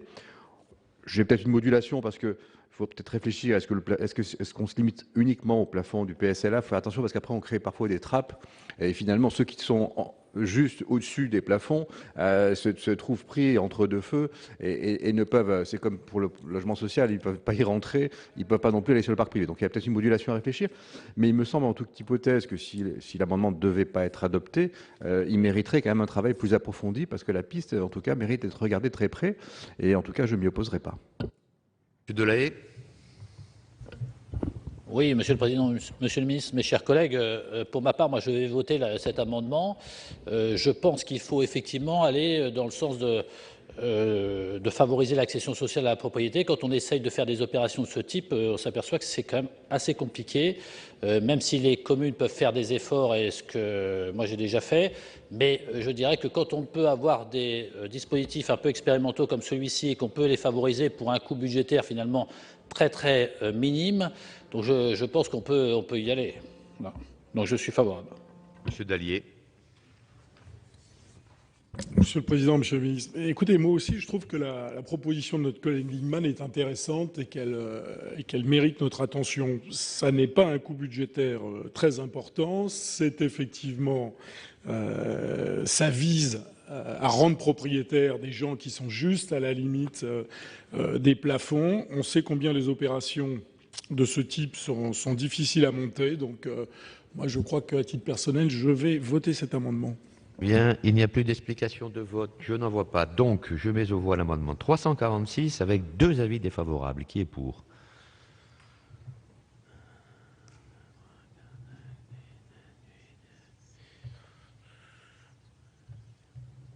Qui est contre? Il est adopté. Nous passons à 2 amendements en discussion commune. Le 89 rectifié. Monsieur Dallier. Monsieur le Président, Monsieur le Ministre, oui, je vais le défendre. C'est un amendement de Mme Estrosi Sassone que j'ai co-signé et qui vise à l'application d'un taux de TVA réduit à 5,5 pour le logement intermédiaire dans le périmètre des quartiers prioritaires de la politique de la ville. Et le 289 rectifié en discussion commune n'est pas défendu. Donc, Monsieur le rapporteur général, quel est votre avis sur le 89 rectifié? Le commentaire sera aussi bref que la présentation de l'amendement. Par construction, la Commission n'est pas favorable à l'extension des taux de réduit TVA pour des raisons budgétaires évidentes. Donc, l'avis ce sera une demande de retrait. Merci, Monsieur le ministre. On a déjà un taux réduit de TVA de 10% sur le logement intermédiaire, ce qui a représenté déjà une marche très importante de dépenses fiscales. Je rappelle que les dépenses fiscales sur le logement s'élèvent à autour de 14-15 milliards d'euros. On peut toujours en faire plus. Et je suppose que vous allez m'expliquer que si on fait plus de dépenses fiscales, on aura plus de recettes parce qu'il y aura plus d'opérations. Je connais l'argument, je l'anticipe, mais c'est un débat traditionnel. Voilà, donc le gouvernement, pour les mêmes raisons, et bien sûr des raisons budgétaires aussi, est défavorable à cet amendement. Monsieur Dallier, vous le maintenez ou vous le retirez? Il est maintenu. Alors je le mets aux voix avec 2 avis défavorables. Qui est pour? Qui est contre? Qui s'abstient? Il n'est pas adopté. Nous en arrivons à 2 amendements. Vous les présentez ensemble, Bien sûr, l'un après l'autre? Bien sûr, Monsieur le Président, Monsieur le Ministre, mes chers collègues. Ces 2 amendements, le second est un amendement de repli, le premier porte sur les 2 années à venir, le suivant une seule année à venir. Il s'agit en fait de prolonger un dispositif qui existe, qui vise à appliquer le taux de TVA réduit pour les opérations d'accession sociale à la propriété dans le périmètre des opérations en rue. Je le disais tout à l'heure sur un autre amendement, la crise de l'immobilier est venue frapper de plein fouet un certain nombre de projets qui se sont vus décalés dans le temps et qui risquent effectivement de ne pas se réaliser. Donc j'ai envie de dire que budgétairement, ça ne change pas grand-chose, puisque ce qui avait été accepté et qui ne s'est pas fait pourrait se faire dans l'année qui vient ou dans les 2 années qui viennent. Donc je souhaiterais effectivement la prolongation de ce dispositif de 2 années si vous acceptiez le premier amendement et d'1 année seulement si vous n'acceptiez que le second. Merci, monsieur le rapporteur général. À la différence des autres amendements, là, on ne crée pas un nouveau taux réduit DVA. Simplement, il s'agit de prolonger le dispositif. Dans le premier amendement, on le prolonge pour 2 ans et dans le premier pour 1 an, si j'ai bien compris. Bon, et ça permet en effet de favoriser la mixité sociale et l'accession à la propriété des foyers les plus modestes. Le coût est sans doute limité. Donc, la commission était pour vous demander le retrait du premier amendement et s'en remettait à la sagesse du Sénat sur le second, dès lors qu'il ne s'agit pas de la création de nouvelles niches, mais simplement d'un problème de date. Donc avis de sagesse sur le 144 avec demande de retrait sur le numéro 143. Monsieur le ministre.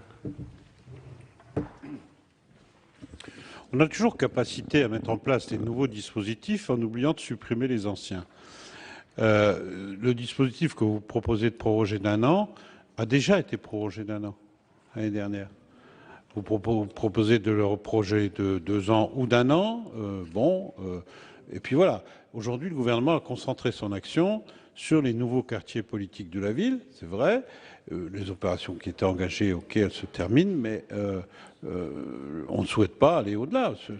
Je crois qu'on serait finalement bien inspiré à chaque fois qu'on met en place de nouveaux dispositifs, de bien veiller à ce que les dispositifs précédents s'arrêtent. Sinon, la dépense fiscale continue à augmenter.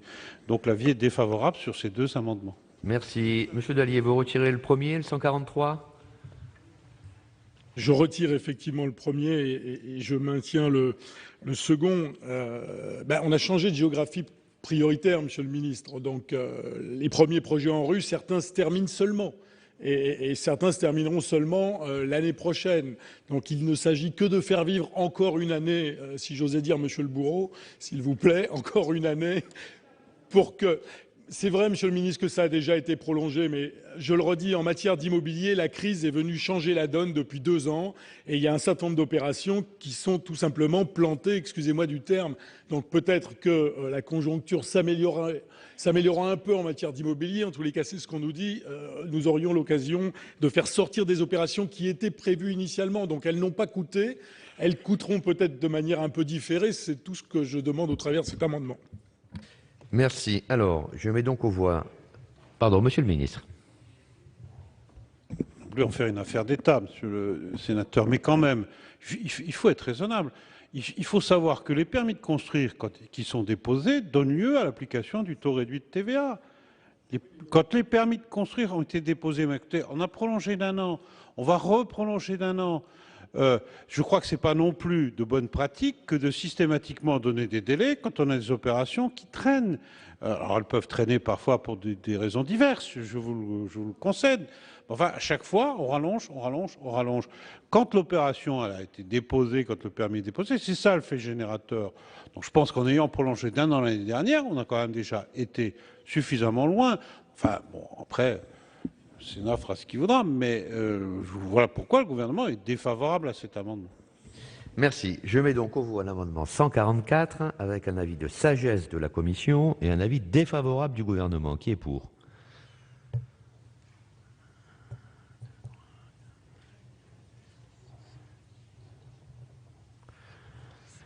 Qui est contre ?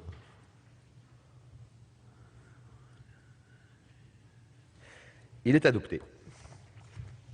Nous en arrivons à l'article 3 ter avec l'amendement 159, Monsieur Foucault, Monsieur Bocquet.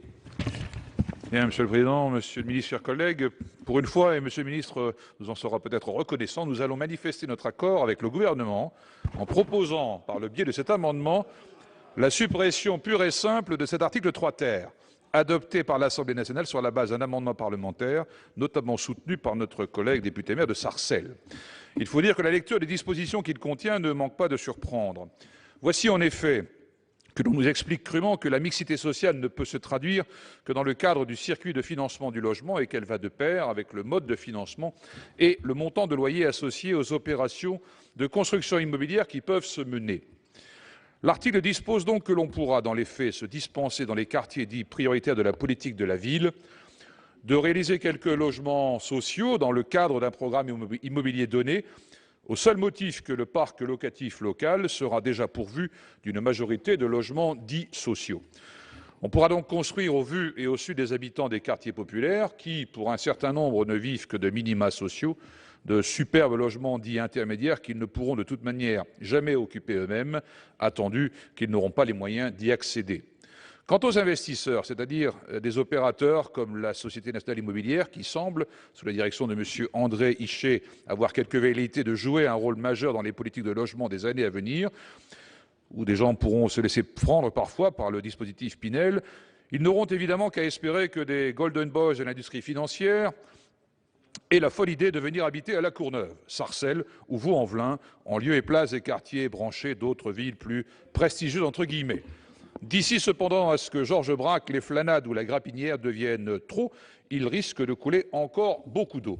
Construire des logements intermédiaires est peut-être une solution intéressante du point de vue de la situation financière de l'État, mais c'est selon nous une solution inadaptée à la demande de logement de la plupart des quartiers populaires, tout simplement parce que le niveau de vie des habitants, et a fortiori celui des demandeurs, exige de continuer à réaliser des logements sociaux de plus en plus nombreux. Il existe au demeurant des solutions moins coûteuses pour répondre aux problèmes de logement, avant que d'organiser au cœur des villes populaires une forme de ghettoisation des résidents à raison de leurs revenus. Il suffit de rendre plus accessible le logement social, notamment en relevant les plafonds de ressources pour éviter que ne se rompe la chaîne du logement, le parcours résidentiel, singulièrement pour les ménages salariés, et de faire que, comme il le fut pourtant à l'origine, le logement à législation HLM soit le lieu naturel de la mixité sociale. La suppression des suppléments de loyer liés aux ressources des locataires serait également, de notre point de vue, une excellente chose. Bien meilleure en tout cas que de créer une bulle de logement vide et financée par l'État avec le dispositif Pinel. Merci. Merci. Monsieur le rapporteur général.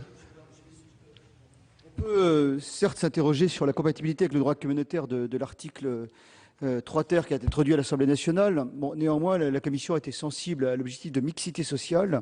C'est la raison pour laquelle, compte tenu de la nécessité de diversifier les locaux, elle est favorable à l'article 3 ter et donc concrètement défavorable à l'amendement qui revient sur la position de la Commission, puisque c'est encore une fois à l'encontre de l'objectif de développement du logement intermédiaire. Donc avis défavorable pour cette raison, même si, encore une fois, on peut avoir quelques interrogations quant à la compatibilité de l'article 3 ter avec le droit communautaire. Donc avis défavorable. Merci, Monsieur le ministre. Oui, le gouvernement ne partage pas l'analyse de la Commission. Le gouvernement avait considéré à l'Assemblée nationale déjà que ce dispositif fragilise notre ensemble de dépenses fiscales relatives au logement. Je rappelle que la Commission autorise des taux réduits à partir du moment où il y a bien un objectif social avéré. Or, l'amendement propose d'apprécier le pourcentage de logements sociaux non pas au niveau du quartier mais au niveau de la commune, je crois. J'avais même, je me souviens, dit que avec la notion de PLUI, on va finir par l'apprécier au niveau de l'intercommunalité et on a un risque de délitement de l'évaluation du pourcentage de logements sociaux et que ça me paraissait très dangereux. Donc le gouvernement est favorable à l'amendement qu'a présenté tout à l'heure le groupe CRC. Pour explication de vote, Monsieur Capo-Canellas. Oui, très brièvement, Monsieur le Président, Monsieur le Ministre, mes chers collègues. Pour une fois, je suis d'accord avec l'Assemblée nationale. Quand il y a plus de 50% de logements sociaux dans une ville, il me semble que l'objectif de développer le logement intermédiaire doit primer, au moins temporairement, et que c'est une étape légitime. Ensuite, il n'est pas facile de développer le logement intermédiaire, et parfois, il faut savoir aussi assouplir un peu les choses. Merci. Y a-t-il Monsieur Dallier? Monsieur le Président, Monsieur le Ministre. Monsieur le Ministre, vous avez pointé un point effectivement important. Quel est le bon périmètre quel est le bon territoire de réflexion et d'appréciation des choses en matière de concentration de logements sociaux. C'est vrai que notre collègue Capo-Canellas, tous les deux, nous sommes élus de Seine-Saint-Denis. Est-ce qu'on peut penser les choses de la même manière sur ce territoire-là, avec exactement les mêmes règles d'appréciation que dans d'autres territoires où le problème de mixité sociale ne se pose pas de la même manière? Ça, c'est une vraie question. Voilà. Donc moi, je ne serai pas favorable à l'amendement de nos collègues communistes. Et dans les arguments développés par notre collègue Bocquet, il y a quand même des choses, moi, qui me paraissent un peu bizarres. Plaider pour un relèvement des plafonds en matière de logement social, moi, je ne sais plus quoi penser, parce qu'effectivement, alors, on peut défendre, comme vous avez l'air de le faire, qu'effectivement, plus les plafonds sont élevés, meilleure sera la mixité sociale. Peut-être, on peut aussi penser qu'il vaut mieux restreindre dans une certaine mesure. On ne va pas tomber à 40% de la population, mais on avait réduit les plafonds de 2/3, si mes souvenirs sont bons, à grosso modo 60%. Ça me semble une bonne mesure. Voilà. Mais là aussi, sur ce sujet-là, est-ce que les plafonds devraient être les mêmes partout en fonction de la situation? Quelque part, je n'en sais rien. Voilà. Donc moi, je ne suis pas favorable à la suppression de ces dispositions introduites par l'Assemblée nationale. Merci. Il n'y a plus d'explications de vote. Je n'en vois pas. Donc, je mets aux voix cet amendement avec un avis défavorable de la Commission et favorable du gouvernement. Qui est pour?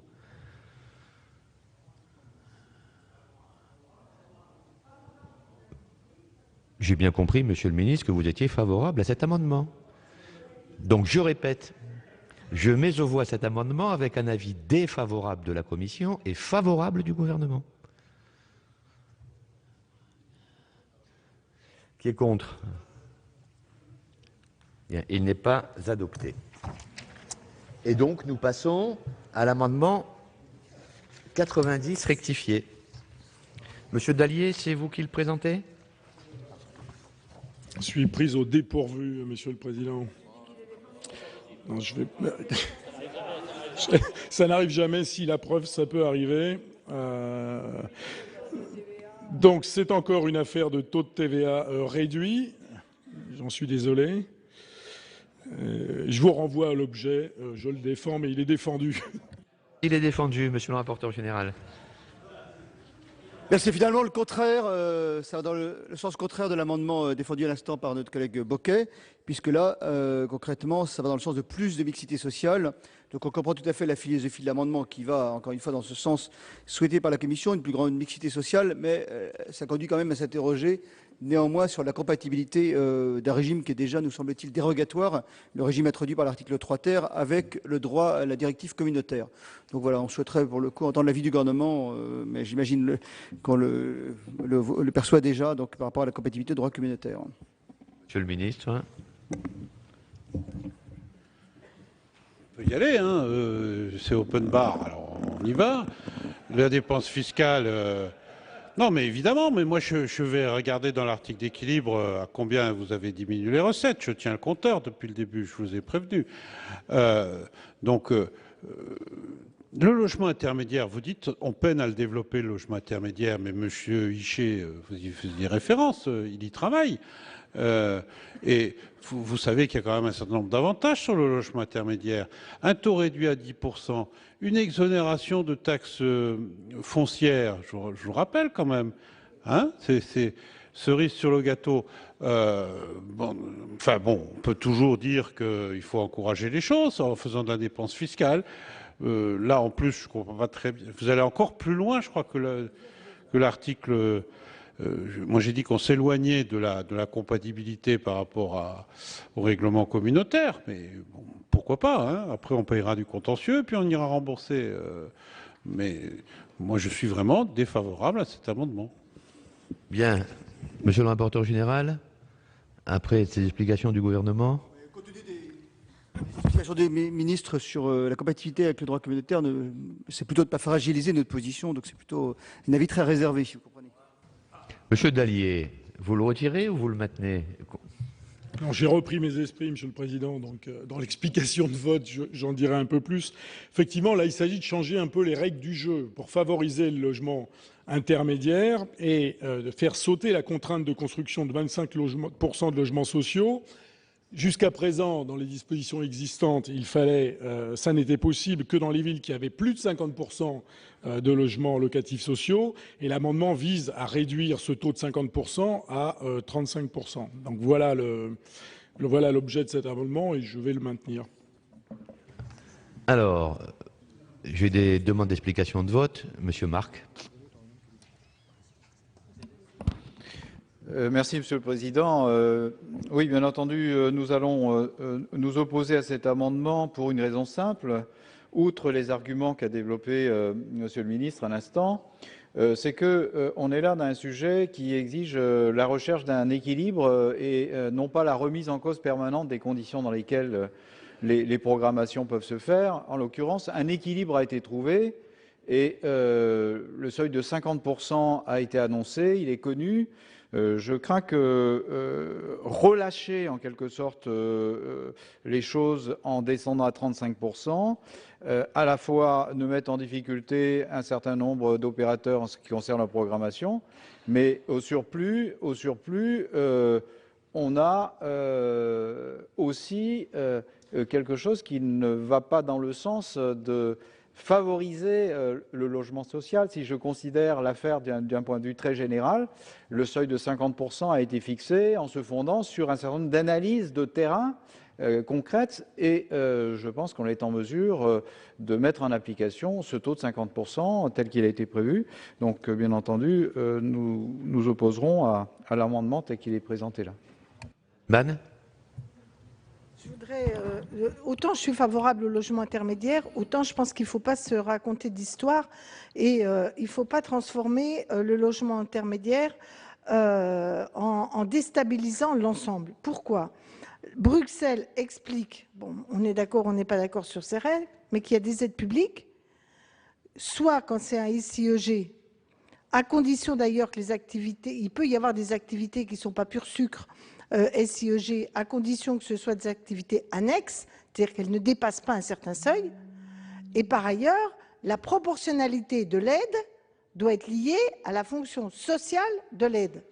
Si vous dépassez les 50% au titre de la mixité, moi je pense qu'on aura des grosses difficultés à Bruxelles. Autant, je pense que le seuil 50 peut être plaidé, difficilement déjà parce que c'est 50, mais en dessous de 50, alors là, je ne crois pas que ça puisse tenir.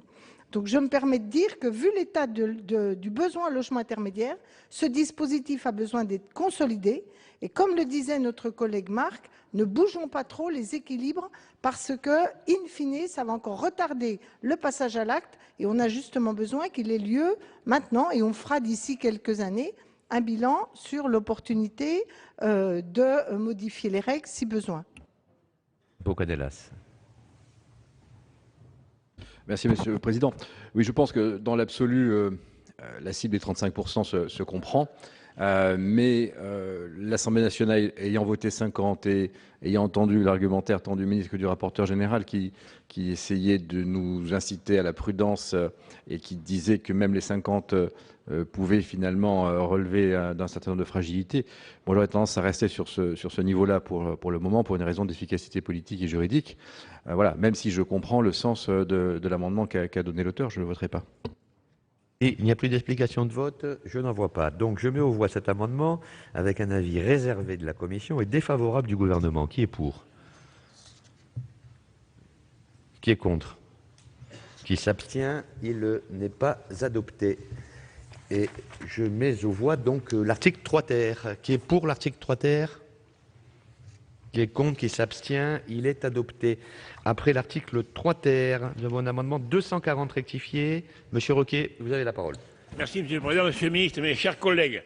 Il ne s'agit pas de réduire la TVA, donc de baisser les recettes, Monsieur le Ministre, mais au contraire d'augmenter une taxe, donc d'accroître les recettes. Cet amendement, présenté à l'initiative de notre collègue Yves Collin, vise à relever de 7,50 € à 9 € par hectolitre la contribution perçue sur les boissons contenant des sucres ajoutés et sur les boissons contenant des édulcorants. Dans le cadre du programme national nutrition santé, des contributions sont appliquées et applicables aux boissons non alcoolisées contenant des sucres ajoutés comme les sodas par exemple ou des édulcorants de synthèse de type light. Elles sont à la charge des professionnels qui fabriquent, importent ou fournissent, même à titre gratuit, ces produits à leurs clients, bars, restaurants, commerces de détail. De 7,45 € par hectolitre en 2014, cette contribution s'est établie à 7,50 € en 2015, conformément à la réévaluation annuelle en fonction de l'évolution de l'indice général des prix à la consommation hors tabac. Il n'est plus besoin de démontrer les effets négatifs en termes de santé publique des boissons sucrées et les interrogations qui pèsent sur les boissons dites light contenant des substances de synthèse.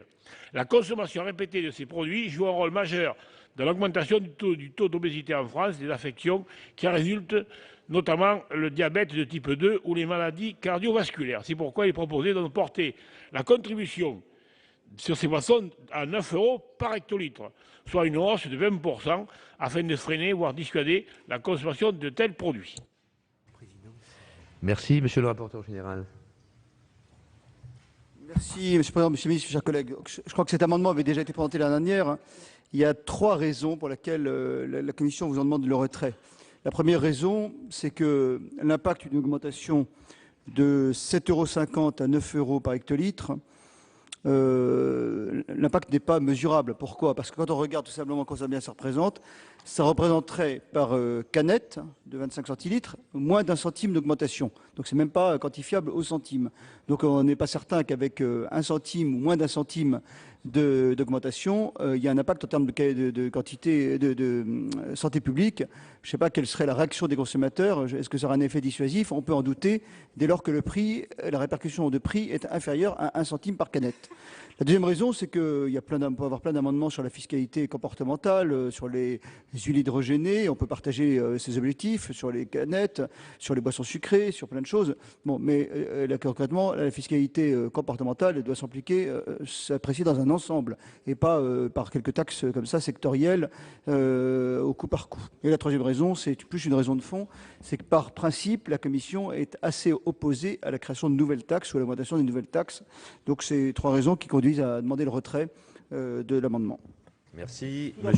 Tout en ayant les mêmes interrogations sur le Coca-Cola que le Premier ministre dégustait l'autre jour devant nous pendant le débat. Monsieur le ministre, vous avez la parole.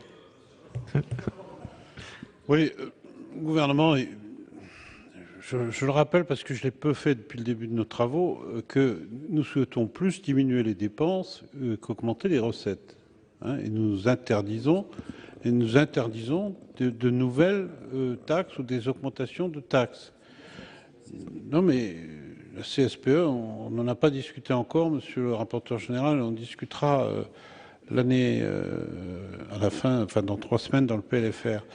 Et donc nous sommes opposés à cette mesure, même si elle peut reposer sur un certain nombre d'arguments, y compris en termes de politique de santé, que je peux entendre.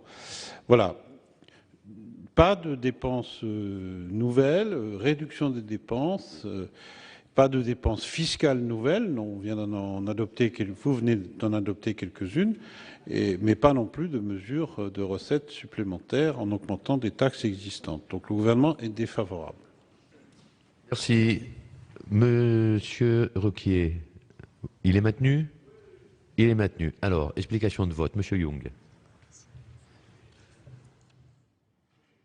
Merci, Monsieur le Président. Nous ne le voterons pas, Monsieur Ruquier, mais quoique nous partagions votre souci de santé publique, mais nous ne le voterons pas pour les raisons qui ont été indiquées par le rapporteur et parce que, par la suite, nous présenterons plus tard un amendement visant à supprimer une des taxes sur la farine payée par la meunerie, que nous compenserons, donc nous proposons de la compenser par une taxe sur les boissons sucrées. Donc pour éviter un conflit d'augmentation. Madame Procaccia. Merci, Monsieur le Président. Vendredi, Monsieur le Ministre a parlé des marronniers. C'est typiquement un marronnier puisque cet amendement, ça fait des années que je le vois dans le PLFSS, dans le budget, dans le PLFR. comme on va avoir sur les huiles, sur tout le reste. Je voudrais simplement rappeler à mes collègues qu'il y a des gens qui sont des spécialistes au Sénat. On parlait, Monsieur Gattolin, de rapport. Eh bien, votre collègue, Monsieur Dedini, et Catherine Deroche, au titre de la MEX, ont fait, il y a 1 an ou 2 ans, je ne sais plus, un rapport sur toutes ces taxes dites comportementales. Et ils disent bien, après leur étude, alors qu'ils n'étaient pas vraiment partis dans ce sens-là, que les taxes comportementales ont une incidence première, c'est des détournements, et que les gens consomment la même chose et autrement, que deuxièmement, l'exemple d'autres pays prouve que ça n'a pas d'incidence sur la santé, et enfin, Madame la ministre Marisol Touraine, au long de toutes ces années, puisque ce n'est pas la première fois que j'entends cet amendement, explique bien que ces problèmes de santé publique ne se règlent pas par un problème de taxation qui n'a jamais aucune incidence. Et je pense qu'à la fois Monsieur le rapporteur général et Monsieur le ministre ont donné tous les autres éléments, donc je m'arrêterai là-dessus. Monsieur Gattolin. Oui, merci Monsieur le Président. Le groupe écologiste soutiendra cet amendement pour plusieurs raisons. Alors bien sûr, c'est une taxe supplémentaire, mais nous avons un vrai problème sur la teneur en sucre des boissons qui sont proposées aux enfants. Alors soit on réglemente le niveau de taux de sucre et de glucose dans ces boissons qui sont vendues, ce qui n'est pas le cas parce que les marques nous opposent leur secret de fabrication ou leurs recettes, soit on trouve par des moyens, et c'est le même problème qu'avec le tabac, bien sûr, plus on augmente, je dirais, les taxes, plus il se crée éventuellement des réseaux parallèles, encore que je n'ai pas vu de marchands illégaux de boissons sucrées sur le marché, ça existe peut-être. Donc, sur le fond, nous pensons malheureusement que c'est aujourd'hui la seule marge de manœuvre que nous ayons, c'est d'accroître les taxes sur ce type de produits. Alors bien sûr, c'est un marronnier. Quant à dire que ça n'a pas d'impact sur la santé publique, les études sont très contradictoires. Je renvoie à un certain nombre d'études qui ont été faites au niveau européen ou international. Les problèmes d'obésité, les problèmes de santé, l'abus. Aujourd'hui, nous avons des enfants qui, sur les 1,5 litre de boissons qu'ils devraient ingurgiter entre guillemets par jour, en prennent essentiellement en boissons sucrées et tout cela n'est pas sain. Merci. Il n'y a plus d'explication de vote, je n'en vois pas. Donc je mets aux voix cet amendement avec 2 avis défavorables. Qui est pour? Qui est contre? Qui s'abstient? Il n'est pas adopté. Nous passons à 3 amendements en discussion commune. Le 287 rectifié n'est pas défendu. Le 355 rectifié. Madame Clairaut, vous avez la parole. Merci Monsieur le Président, Monsieur le Ministre, chers collègues.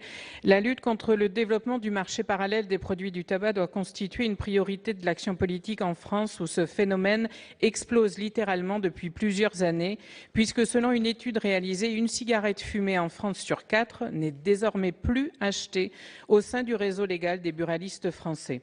Les conséquences de ce phénomène sont particulièrement inquiétantes, conséquences budgétaires, conséquences économiques, puisque l'ampleur du marché parallèle en France pèse très lourdement sur le réseau des buralistes et pose aujourd'hui la question de sa survie. Conséquences sanitaires avec des produits du tabac moins chers, facilement accessibles, notamment aux mineurs. Conséquences en matière de sécurité publique puisqu'il est avéré que le trafic de produits du tabac participe très largement au financement de nombreuses activités criminelles. Au regard de ces éléments, cet amendement vise donc à renforcer le cadre juridique français en matière de lutte contre le développement du marché parallèle. Il est ainsi proposé de rendre bien plus dissuasives les amendes auxquelles s'exposent notamment les particuliers pour infraction à la législation en matière de tabac et plus particulièrement les auteurs de petits trafics, dits trafics de fourmis. Le montant de ces amendes est demeuré inchangé depuis 1979 alors que le phénomène a, lui, profondément évolué. En augmentant notamment le montant minimum de ces amendes, cet amendement vise à rendre les sanctions plus dissuasives alors que la faiblesse des risques encourus encourage le développement des trafics et notamment des petits trafics.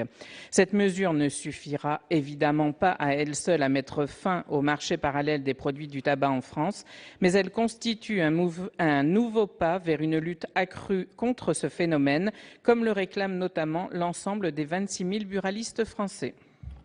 Merci. Et le 364, il est soutenu, défendu? Monsieur Cardou? Oui, Monsieur le Président, Monsieur le Ministre, il est défendu. C'est un amendement déposé dans les mêmes termes que celui de Madame Clairaut. J'ajoute à son argumentation que ce serait un signe fort à donner aux débitants de tabac confrontés actuellement à de grosses inquiétudes avec l'éventuelle mise en place du paquet neutre. Et ensuite, quand on voit le montant de l'amende tel qu'il est fixé maintenant à 750 €, c'est absolument pas dissuasif. Ceux qui prennent l'habitude d'organiser un trafic transfrontalier en revendant des cigarettes, pour employer des termes peut-être un peu prosaïques, mais ces 750 €, ça peut être considéré comme un droit d'usage ou ce qu'on appelait avant une patente. On les paye et puis finalement, c'est pas grand-chose par rapport aux marges qu'ils peuvent réaliser. En portant cette amende à 2400 ou 2500 €, je pense qu'on est dans des normes qui auront des résultats beaucoup plus probants que ce qui se passe actuellement. Merci. Monsieur le rapporteur général, quel est votre avis sur ces deux amendements identiques? Votre avis sur les deux amendements 355 rectifié. Monsieur le Président, Monsieur le Ministre, mes chers collègues, l'avis est favorable parce que quand on regarde en effet le montant des amendes pour fabrication, détention, vente, transport illicite de tabac n'ont pas été revalorisés depuis 1979. Donc si c'est bien le cas, si le ministre le confirme, évidemment on est sur des amendes qui varient en effet de 15 à 750 € et qui n'ont pas leur caractère tout à fait dissuasif face à un développement, on le sait très bien tous, notamment dans les zones frontalières, face à un développement du trafic en matière de tabac, et donc relever des amendes inchangées depuis 1979 serait évidemment bienvenu pour lutter contre ce trafic. C'est la raison pour laquelle la Commission est favorable à ces amendements. Ministre. Oui, concernant ce sujet, je ne voudrais pas qu'on ait le sentiment que le gouvernement et votre serviteur en particulier soient restés inactifs. Nous avons considérablement fait évoluer les luttes contre les importations illégales, les trafics sur le tabac. Je rappelle que nous avons pris une directive limitant à 4 cartouches par personne les quantités d'importation nécessaires. Nous avons renforcé le pouvoir des douanes par différents textes législatifs sur le pouvoir. Je ne vous donne pas les détails. Nous avons également interdit l'achat de tabac sur Internet. Je ne sais pas si vous avez vu, mais il y a quelques semaines, peut-être même encore un peu moins, un réseau d'achat sur Internet dans le Nord, je crois, a été démantelé avec 300 acheteurs sur un seul et même fournisseur. C'est-à-dire qu'on a inversé. Auparavant, c'était interdit de vendre sur Internet et aujourd'hui, c'est interdit d'acheter. Nous faisons évidemment des livraisons surveillées. Je ne peux pas vous en dire plus, sinon ça ne servira à rien. Et nous avons un travail étroit avec les expressistes. La Poste, ça marche même d'ailleurs très bien avec la Poste. C'est en train de progresser très fortement avec les autres expressistes. Je ne fais pas de publicité pour l'un ou pour l'autre. Disons qu'on a passé plus vite des accords d'investigation possibles dans les centres de tri directement. Je m'y suis rendu à plusieurs reprises.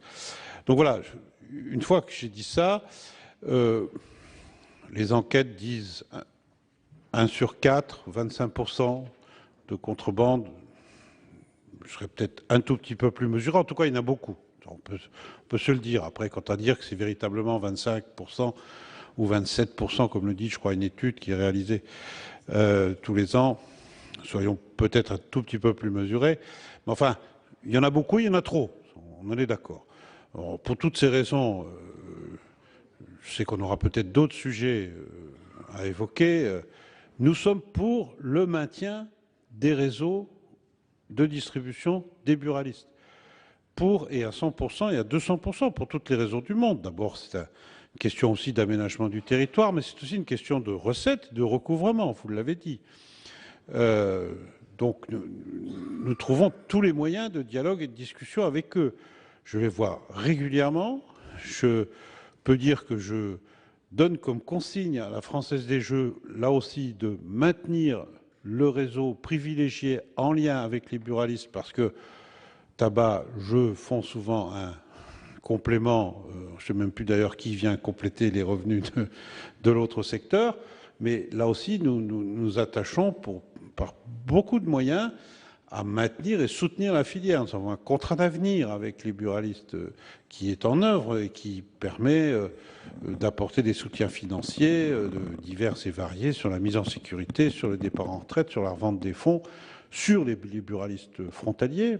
Et, pardon, moi je suis à 15 km de la frontière luxembourgeoise, donc j'y habite et je vois très bien ce qui se passe. Nous avons, avec Marisol Touraine, saisi nos collègues européens sur la nécessaire convergence de la fiscalité sur le tabac. Parce que ça aussi, c'est quand même un peu incompréhensible qu'en franchissant une frontière, on puisse avoir des prix qui varient, je ne dis pas du simple au double, mais enfin, parfois, on n'en est plus très loin. Donc, nous avons saisi nos collègues par un courrier commun, Marisol Touraine et moi-même, parce que contrairement à ce qu'on pense d'ailleurs, Marisol Touraine et moi-même, c'est-à-dire ministre des Affaires sociales et Bercy, comme vous dites en raccourci, avons les mêmes objectifs, c'est d'avoir une politique équilibrée, protection de la santé, et notamment sur la question de la tarification, nous y reviendrons peut-être en PLFR, nous sommes d'accord sur les objectifs. Pour en revenir à cet amendement, après ce long préambule, le gouvernement, même si l'amende est proportionnelle aussi, hein, il ne faut pas non plus que regarder que l'amende minimale, le gouvernement s'en remet à la sagesse de votre Assemblée, une sagesse qui, vous l'aurez compris, est plutôt bienveillante. Bien, je mets aux voix ces deux amendements. Ah, pardon. Alors, Monsieur Vincent. Merci, Monsieur le Président. Monsieur le Ministre, simplement quelques mots pour dire que notre groupe votera cet amendement. Il prend pleinement la mesure des efforts du gouvernement pour conduire justement cette politique équilibrée à la fois de santé publique qui exige d'amener nos concitoyens à moins fumer et de l'autre côté la nécessité de maintenir un réseau de débitants de tabac. Mais simplement, avec une amende à 15 € aujourd'hui, à son taux le plus bas, une 5e cartouche pour quelqu'un qui a le droit d'importer 4, vous voyez que c'est absolument pas dissuasif, c'est à peine 2 paquets de cigarettes. Donc nous soutenons cet amendement pour renforcer cette lutte. Young. Monsieur le Président, juste pour vous dire que je suis sensible à l'amendement dans la mesure où il permettra aussi de lutter contre la contrefaçon, parce qu'une partie de la contrebande, ce sont des fabrications de contrefaçon qui viennent de certains pays, on va dire, vers l'Est, parfois même un peu loin vers l'Est. Et ceux-là sont non seulement mauvais pour la santé publique, non seulement mauvais pour les finances publiques, mais en plus, ils sont dangereux pour ceux qui les fument et ils servent à financer le terrorisme. Donc, pour toutes ces raisons-là, nous voterons l'amendement. Oui, simplement pour dire qu'effectivement, moi aussi, je voterai cet amendement, d'autant plus que j'ai eu l'honneur de présenter devant le Sénat qu'il l'a adopté à l'unanimité la ratification de la Convention sur la lutte contre les produits illégaux, tabac et cigarettes, et que j'espère qu'en complément, le ministre acceptera de lancer la recherche et l'identification des cigarettes. Alors je sais que les cigarettiers n'y sont pas très favorables, mais en tout cas, si on pouvait très rapidement modifier l'article 349 du Code des impôts, ce serait une mesure qui compléterait l'amendement qui nous est proposé. Monsieur Lamini. Merci, Monsieur le Président, Monsieur le Ministre. Chers collègues, je m'associe naturellement à cet amendement qui est défendu aussi par de nombreux collègues. Bon, qu'on soit représentant de départements frontaliers, ce qui est mon cas, mais je crois qu'il faut aussi avoir une vision globale. Alors d'un côté, cette lutte contre ces marchés parallèles et la contrefaçon, notre collègue Richard Yung l'a évoqué, je m'y associe aussi parce que je crois qu'il faut vraiment lutter contre tous ces trafics et trafiquants. Et de l'autre côté, j'aurais un message, on reçoit chaque année le rapport annuel de l'administration des douanes.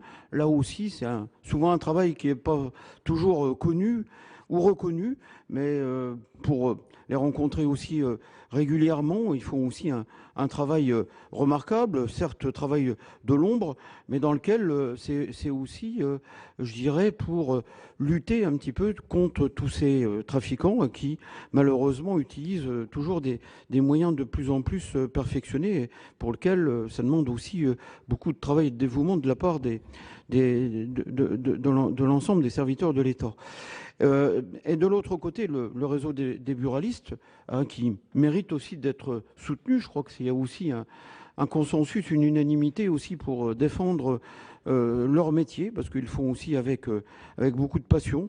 Et puis ça fait partie aussi, ça a été rappelé, dans le cadre de l'aménagement du territoire, puis aussi pour la vie, que ce soit en secteur urbain, mais aussi en secteur rural, la vie de certains bourgs aussi, pour le monde rural aussi. Voilà, c'est collectif. Donc je m'associerai naturellement à cet amendement. Merci, Monsieur Morisset.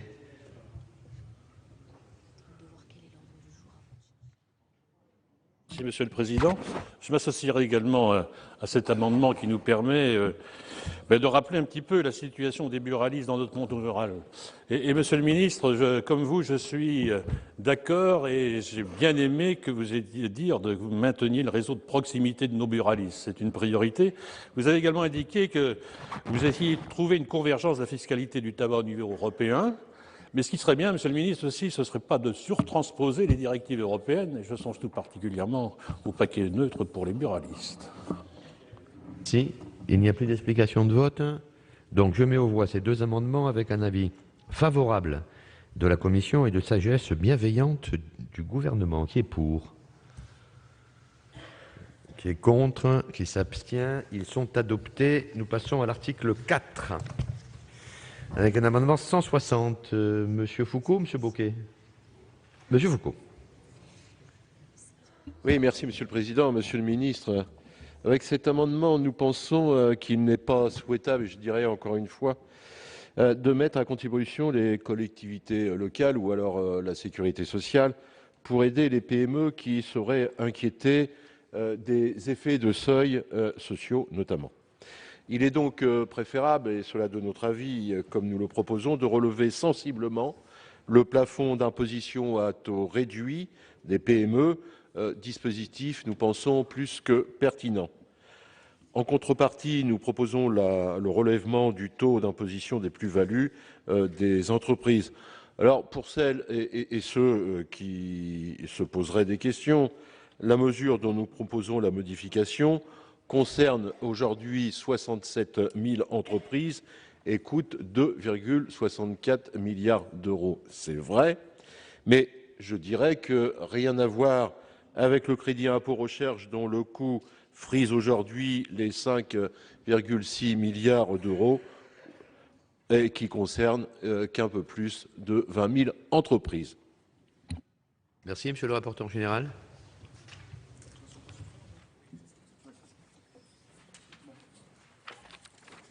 Donc on a un certain nombre d'amendements concernant les effets de seuil pour les PME.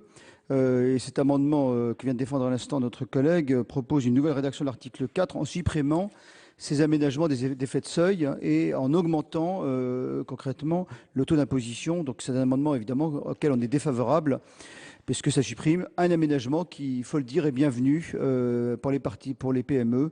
En plus, en augmentant le taux réduit, c'est évidemment dans le sens que nous ne souhaitons pas, c'est-à-dire encourager les PME. Donc avis défavorable à cet amendement. Merci, Monsieur le Ministre.